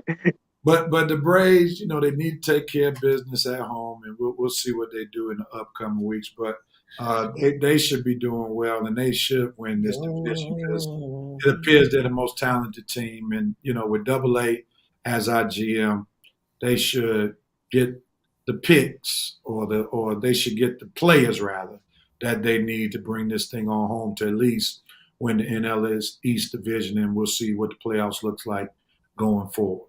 And don't forget, Rev, they the biggest chump killers in baseball. Oh, and that helps. I rather them beat the chumps than get beat by the chumps. So Yeah.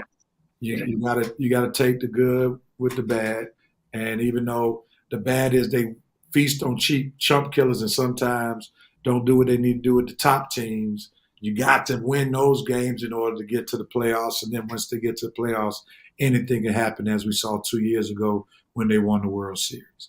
With that being said, it is now 5 for 5 time.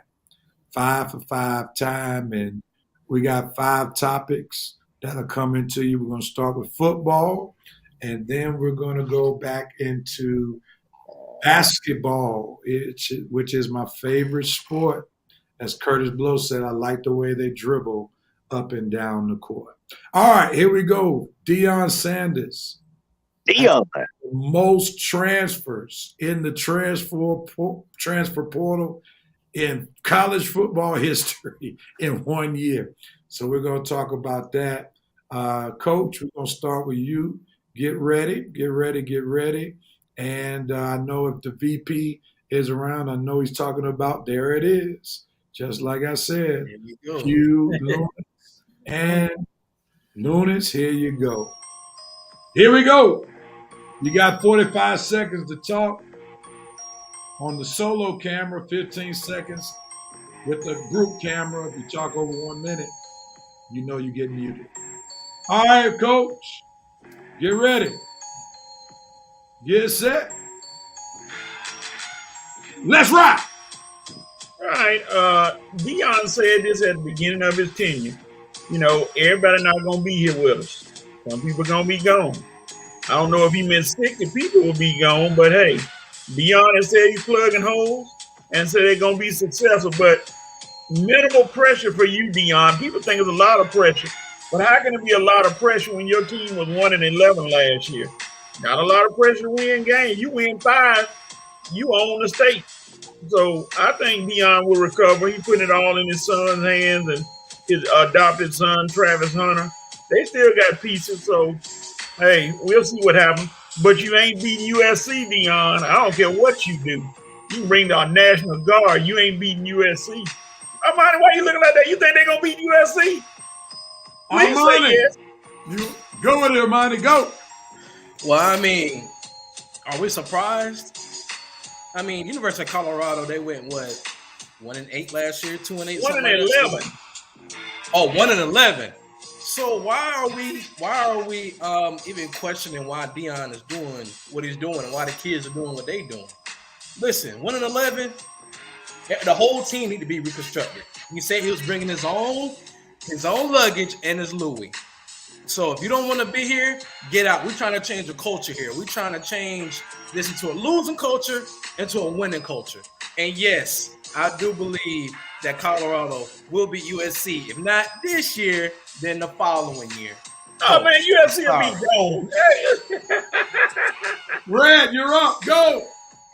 I'm not surprised at all. This is prime time. This is what he do. He come in, take a look at it, and rip it all down and rebuild it back up. That's what you doing. Like Red's favorite quote, tear it up, and build it back up. That's what Prime's doing. Like Armani said, one of the worst teams in the Pac-12. 1-11, 1 and whatever. You gotta do something. So how else is he gonna beat Caleb Williams and USC this fall? How else is he gonna beat UCLA this fall? How else is he gonna beat Utah and Oregon? You got to tear it up and build it up. And now he ready for USC because that defense is going to pound Caleb Williams into the ground. Colorado and USC. Must-see TV, baby. Colorado all the way, baby. All the way over USC. That's right. Must-see TV. Prime time coming for you, Coach. Rev, can we get some dinners on this? Can we get some dinners on this? Hold on right quick. Let me see what Reverend Night Nation. Coach Prime said we coming. 71 players have left CU as of today, so cool by. I'm waiting the new roster to be posted up, and then we can go from there. Just to say this before we get to coach want to bet. Just looked up the history of Colorado football. They've only had one winning season. One winning season since 2006. And that was in 2016 when they went 10-4 during the era of Mike McIntyre. They haven't put together 2 consecutive winning seasons since 2004, 2005, when Gary Barnett was the head coach of Colorado.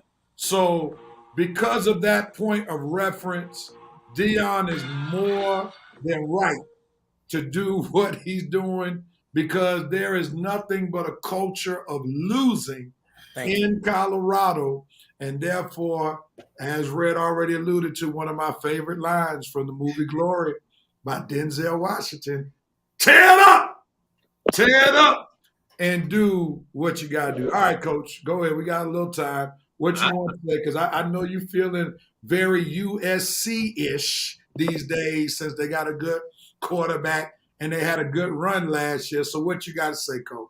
If Colorado beat USC, I'll buy dinner. Y'all, we don't have to worry about any contest. I'll buy dinners for the next 10 years or however long the show is on. Are y'all willing to put that up? It got quiet. Hello?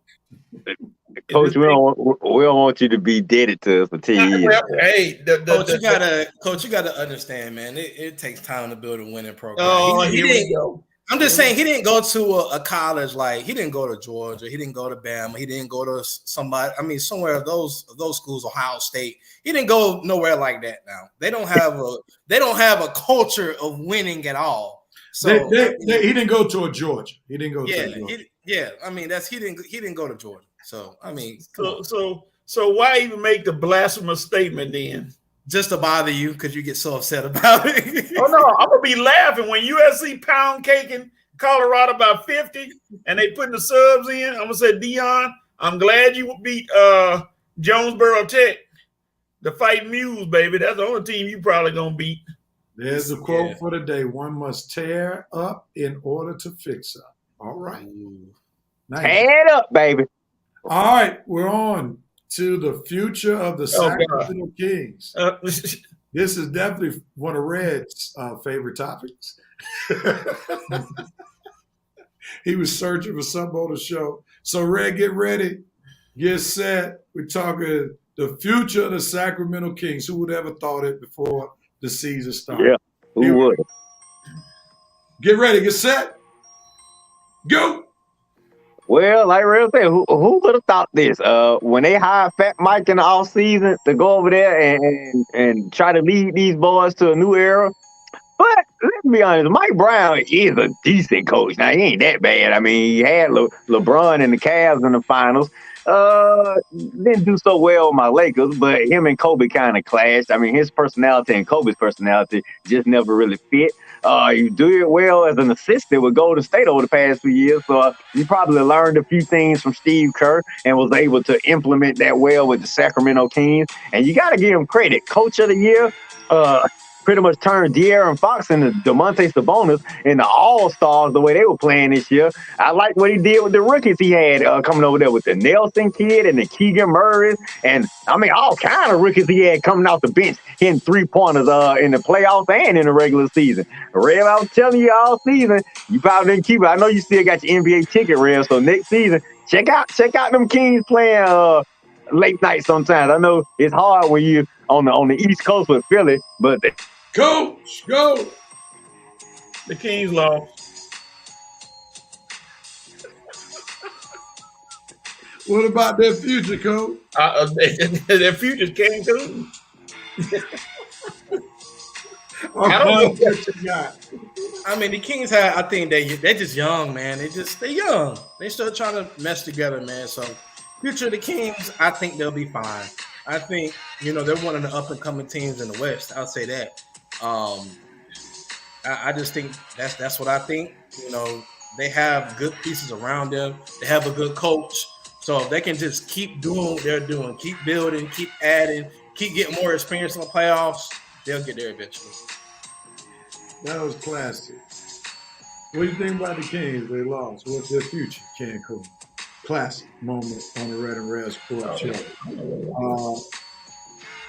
Okay, this is going back to Colorado. He's still in the introduction business. His coaching sermon. I'm waiting on the expiration application. The VP liked your reference of Red on Fat Mike. That is amazing. The Kings are gonna be tough for the next 3 years. See the Kings in the finals. Are y'all not seeing that? Well, he's spelling all his words correctly.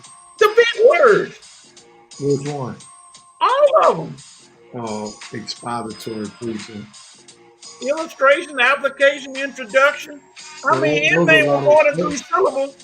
Those are a lot of words we use in ministry, so he's Okay, using all right, thank you. ministry vocabulary. All right. Any other closing comments about the Kings? Kings of comedy? I don't know. Red? Stop sleeping on the Kings, coach. All Hey, right, they ain't playing. I can sleep on them now. all right, here we go. CP3, who someone said can't play 3 games. That's what it stands for. Is down again. What should the Suns think about when it comes to CP3's future? Monty, what you got? I give it 2 or 3. I give it 2 more years, man, and then he's done. I mean, CP3 has had a pretty good career. He's gonna go down as one of the top point guards in NBA history. He just couldn't win a championship, and it's all right. You know, it's okay. You know, he's up there with right up. Come on, coach. Let's stop that. I'm gonna get you riled up a little bit. He's better than Westbrook. Anyway,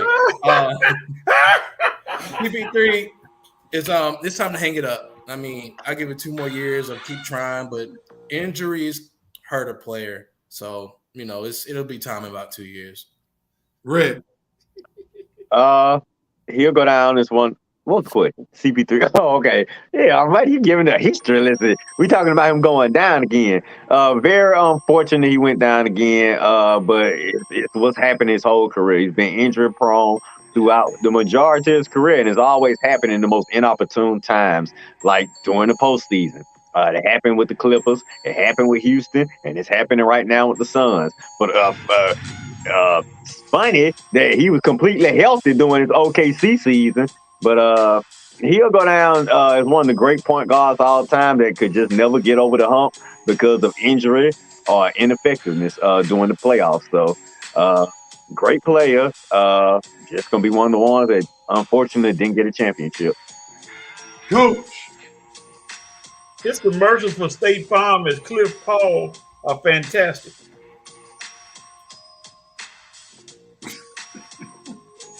Coach is just trying these little short takes today to be funny.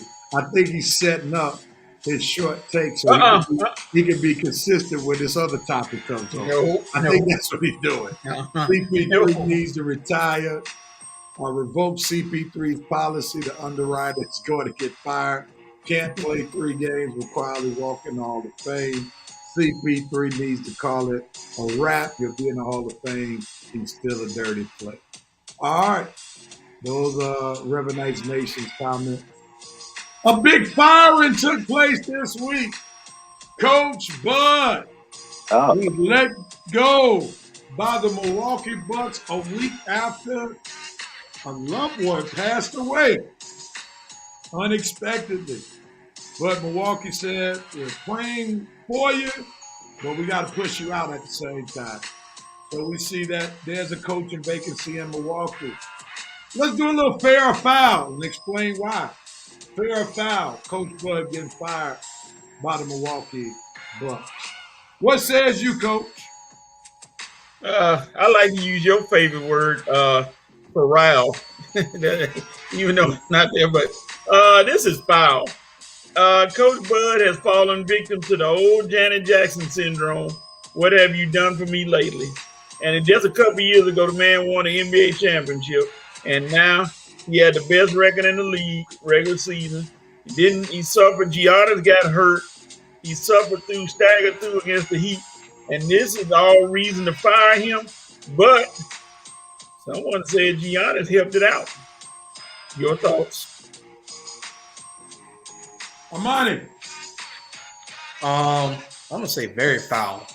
Why? What was the purpose of that?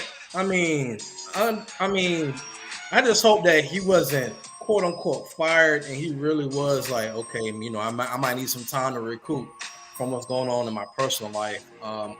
But I hope that's what it is, and they didn't just push him out. They pushed him out though. That's disrespectful. It's very disrespectful.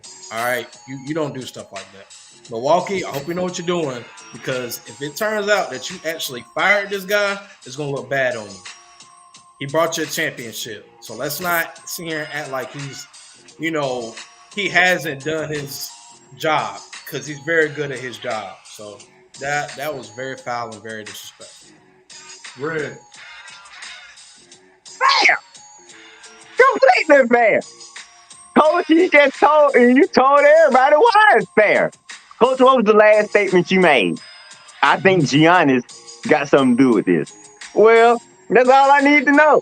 If Giannis is out on Coach Bud, then Coach Bud got to go. I mean, if Giannis, I'm surprised. Now, I'm surprised that Giannis is out on Coach Bud, but if your superstar is out, then you got to go. And Armani, championships don't matter, buddy, because if you look at it, the last three coaches who don't won championships, they all don't got fired, buddy. Okay, Nick Nurse in Toronto, Frank Vogel with the Lakers, and now Coach Bud with the Bucks. Okay, so obviously the NBA is telling you that championships don't matter. When we ready for you to go, guess what?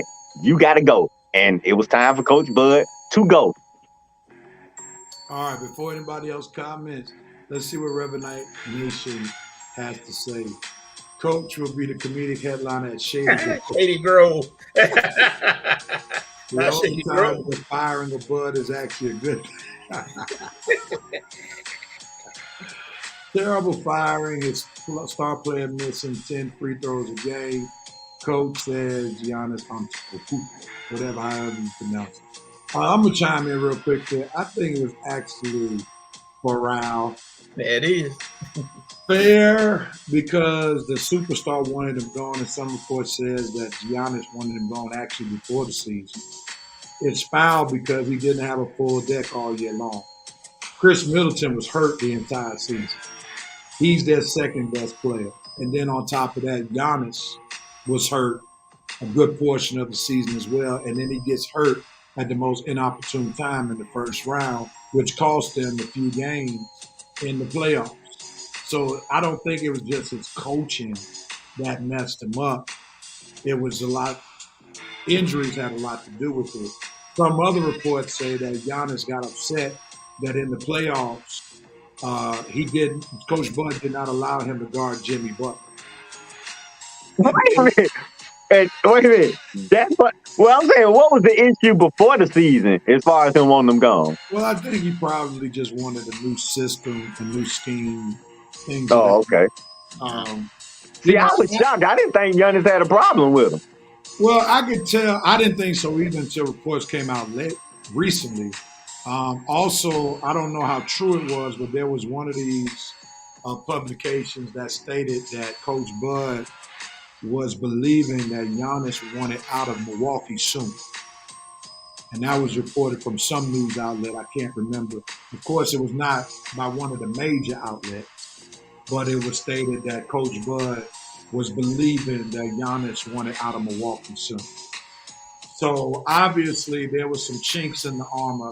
Somewhere down the line, we don't know exactly where the chinks were, but they finally reached a boiling point where Coach Bud had to go. And we know that Giannis is not going anywhere. So if Coach Bud is gone and Giannis is still there, we know that Giannis had some type of problem, even though we don't know the specifics. Right, and that's what I was surprised by. I didn't even think Giannis was that, shrewd behind the scenes. You know what I'm saying, as far as behind the scenes maneuvering. But hey, but he is a superstar, and he did bring them a championship. So yeah, if he got a problem with the coach, then the coach is gonna be the odd man out. I think they probably fired him because of what he did with Jay Crowder. They brought Crowder in, he didn't play him, so it probably made him look bad. I don't know if Jay Crowder got that much pull. I know. They brought him in and said for no reason. I don't see the reason he even played on the team. Yeah. Well, I don't even think it's Coach Bud. He don't make the roster moves, do it? He not the GM over there. I hope not.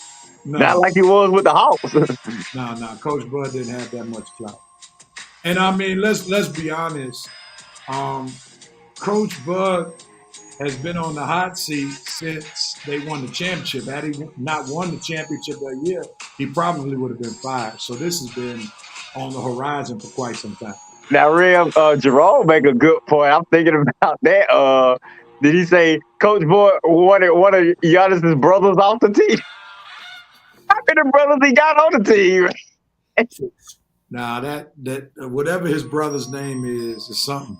Giannis. He ain't going nowhere. He ain't right. going nowhere as long as Giannis.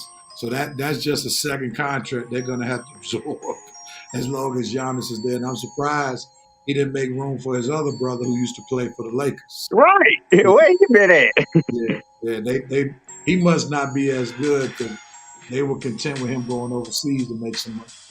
All right, last topic, which is Coach's favorite topic. He'll bump into LiAngelo Ball over there. Which is why I think Coach been doing some short takes, so he won't be called out on this one. What topic? It is reported, as Coach is going to put himself back on here, it is reported. All right, Coach, we can make arrangements where you won't be on the show now. You're such a nice fella. Keep on, man. We can make that. Come on. As much as Coach been talking, I know he won't talk about this. Patrick Beverly and Russell Westbrook said if the Los Angeles Lakers win the world championship, they want their rings because they were on the team too. We're going to go in this order. Armani, Coach, and Red, we're going to help you bring up the rear. All right. Armani, what says you? Go. I'm sorry, but really, y'all. If y'all had stayed on the team, they probably wouldn't even be in the playoffs. What are we talking about? You want a ring? What did you contribute? What did you contribute to us getting to the playoffs to get us in position to win a championship? Besides drama, BS, and a whole bunch of just, clutter. Like, what makes y'all think y'all deserve a ring? Y'all don't deserve no ring. Sit down, both of y'all. Sit down. Really? Get out of here. Go. Question. Did anybody ever verify that Westbrook said this, or did Pat Bear say that he said this just to boast of his show or to make himself feel important? We don't know. Exactly. So Westbrook probably was on his show. I don't know why he dealing with him, that they didn't like each other, but it never was verified that Westbrook said that. So I take it with a grain of salt. It's what it is. No, they're not going to get a ring. Playing devil's advocate, is there a report Westbrook denied saying?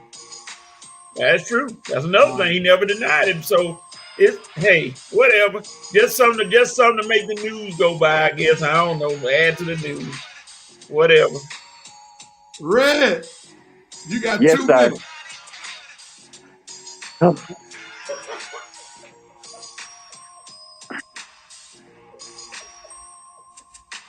Rev, do they still have those vending machines that sell the little ring pop things that you can put a quarter in and get the little ring pop?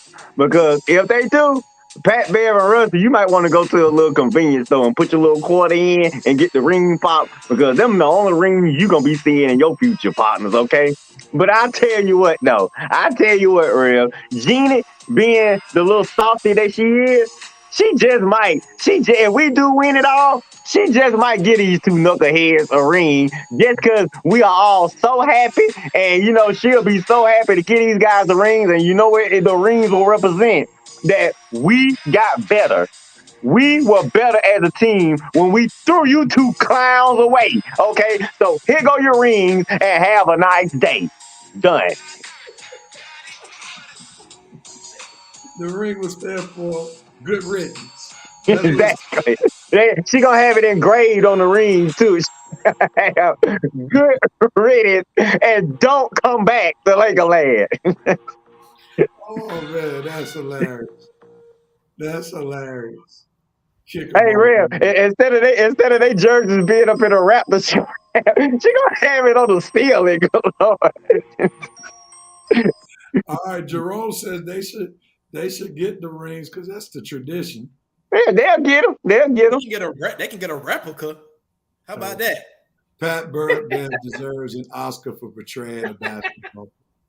I would think this. If I were Russell Westbrook in particular, I wouldn't want the ring in particular because since he doesn't have one, that's kind of like anticlimactic to get a ring Pity party. when the team gets better after the roster, after I'm off the roster, like the team started ascending into playoff position once I was removed from the team. And on top of that, that's a reminder that I did not boost my team that I got picked up by in the playoffs either. Because I did play in this playoffs. So why would I want a ring with the team that I used to be on that won the championship in the same playoffs that I had the opportunity to win the ring, even though I understand he didn't really have a great chance since Kawhi didn't play. I mean, just the competitor in me would say I wouldn't want any part of that ring because I had nothing to do with it at the end of the day. Yeah, and the caveat of the whole thing is they still have to win it. It's still a long way to go. That's very true. Yeah, I'm with you on that. That's very true. And Coach, are you willing to make the same bold pronouncement that you made on your page or somebody's page? What's that? What's that? The Lakers will not win it? I'm saying that because, again, Ham, I don't think he's right there yet. He could be. Give him a couple years. And then Anthony Davis. I mean, how many times? How many times do they have to go with Anthony Davis as the focal point, and then he decides, well, I'll play tonight. You know, I can have a bad game, and you know, they had a slight, and it's not a knock against the Lakers, but they had a little disappearing act. Has anybody talked about? And I guess it's one game. Has anybody talked about Austin Reed lately? Yeah. Has he been still balling? You know, I missed. Okay, okay. Get his. He's straight. He didn't have a good game too, but he good. Yeah, and that game too, like I said, that was the time, and I'll say it 100 times, for the Lakers to destroy Golden State. Golden State was done if the Lakers had decided, or if AD had decided to even score 20-some points instead of doing it. And then he sat on the bench with that look like, I got teammates. Why y'all ain't doing nothing? He had that look in his eyes. And I'm like, he should have been throwing chairs, mad at himself for playing that terrible. He should have been slinging chairs like Anthony Edwards. Is it too far to say? We'll see if the Lakers will still be playing this week, next time. And we will. Yeah, we eliminate it when we come on next week, I swear. We'll definitely see what happens. And Red. No, Red, we're not going to have a show because we don't know what you might do. The Lakers won't win so they can see a classic Red rant. So Red rant. We might need to dedicate this show to the Red rant. Gonna be a Red rant for 2 hours. If we not still playing on episode 282. Oh my God, Red, you might have to give me a week off. I don't know what I'm gonna say. I'm gonna be scared what I'm gonna say. All right, so we've already been forewarned, so we might have to pre-record what Red said. Yeah, I'll record my dope noping coach for next week. All right, let's get ready to get out of here. On You Have the Right to Do What, When, Where, and How. Who wants at it first? Oh, okay. I guess I'll go. Lakers, good Lord. I mean, what else would my you have the right to be tonight? Y'all had these Saturday games, but look, 80 Lakers, you know what the job is. We got to show up tonight and we got to take back control of this series. 2-1 tonight and 3-1 on Monday.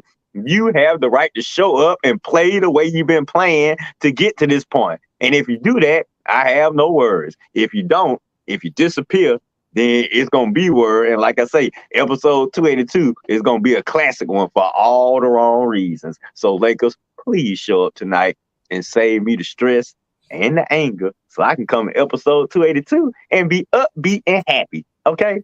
Thanks. All right. Who wants that? Who has the right to do what, when, where, and how? I got Lakers. You have the right to lose because I want to see that show. That's going to be an archival show for days, for years. That's going to be the show. No, I'm just kidding, Red. We don't want to see that. No. I was about to say. DeAndre Ayton, you have the right to justify why you are an NBA athlete and actually show up for one game at least and take some of the pressure off your two superstars, Booker and KD. You had the right to try to show up and at least let them know that they got a post presence they can pass to, and they ain't got to expend all their energy scoring 50 points a game. All right. Armani. I don't know why they brought him back. Armani, who has the right to do what, when, where, and how? 76ers front office. How many times you gonna talk to them? I think Will Smith and Jayla still have a part in that team. I know y'all ain't seeing eye to eye, but I'm gonna tell anybody that has any kind of stake in the 76ers, if we lose in 5 games, if we lose, period, trade James Harden. Or don't re-sign him because his contract is up in 2024. Don't bring his Black A back. Okay? Leave him right where he at. Don't re-sign him. Just get somebody else. And you know what? For what it's worth, you ain't got to bring Doc Rivers Black A back neither. Oh, No. he killing a lot of Black A's today. All right, and I'll finish it up. Mine is going to be like probably anticlimactic. Rosell Iglesias, pitcher for the Atlanta Braves, got off the injured list this past week. He was brought back to be the closer for the Atlanta Braves. So you have the right to solidify the closing pitcher position for the Atlanta Braves so that we won't have too many more blown saves like we've had with Mike Minter being one of the worst closers that we've seen in recent history. Before we sign out, we got some comments that have come in. Go ahead quickly, Red. Rev, I know you got this factuation with old Braves pitcher Mike Minter, but he's gone and it's AJ Minter. Oh, yeah, AJ Minter. That's right. Thank you. Correct. All right, let's see. We got some closing comments before we get out of here. We're going to see a mushroom cloud at Red's house. If the Lakers lose before next week's show, Red will still be an urgent care for punching a hole in his ball. Anthony Davis has the right to show up and show out tonight, one game at a time because it's so fragile. Atlanta Braves, you have the right to keep smashing the gas. I'm liking what I'm seeing so far this season. Philly, you have the right to fire Doc Rivers during the playoffs and save us from the inevitable heartbreak that his fans will experience. 76 season is slapping. Red is rubbing off on Armani Association. Fellas, we need to get about 20, 30 posts together. I was in the Hank Aaron Terrace last night. It's nice. We may have to think about that for episode 300 or to celebrate episode 300. So we'll think about that. Well, the season might be over because I think as I calculate, episode 300 might be around November and baseball season. Oh, okay. Yeah. But nevertheless, thank you, Reverend Night Nation, for watching episode 281. We hope to see you next week at 11 a.m. Same Facebook page, same YouTube channel. Thank you, fellas, for giving us another show. Thank you, Reverend Night Nation. for doing what you do, keeping us honest and also making us laugh. Everybody have a great, great week. Until next week, peace, love, and happiness for each and every one of you all. Have a great week and watch more sports. Deuces.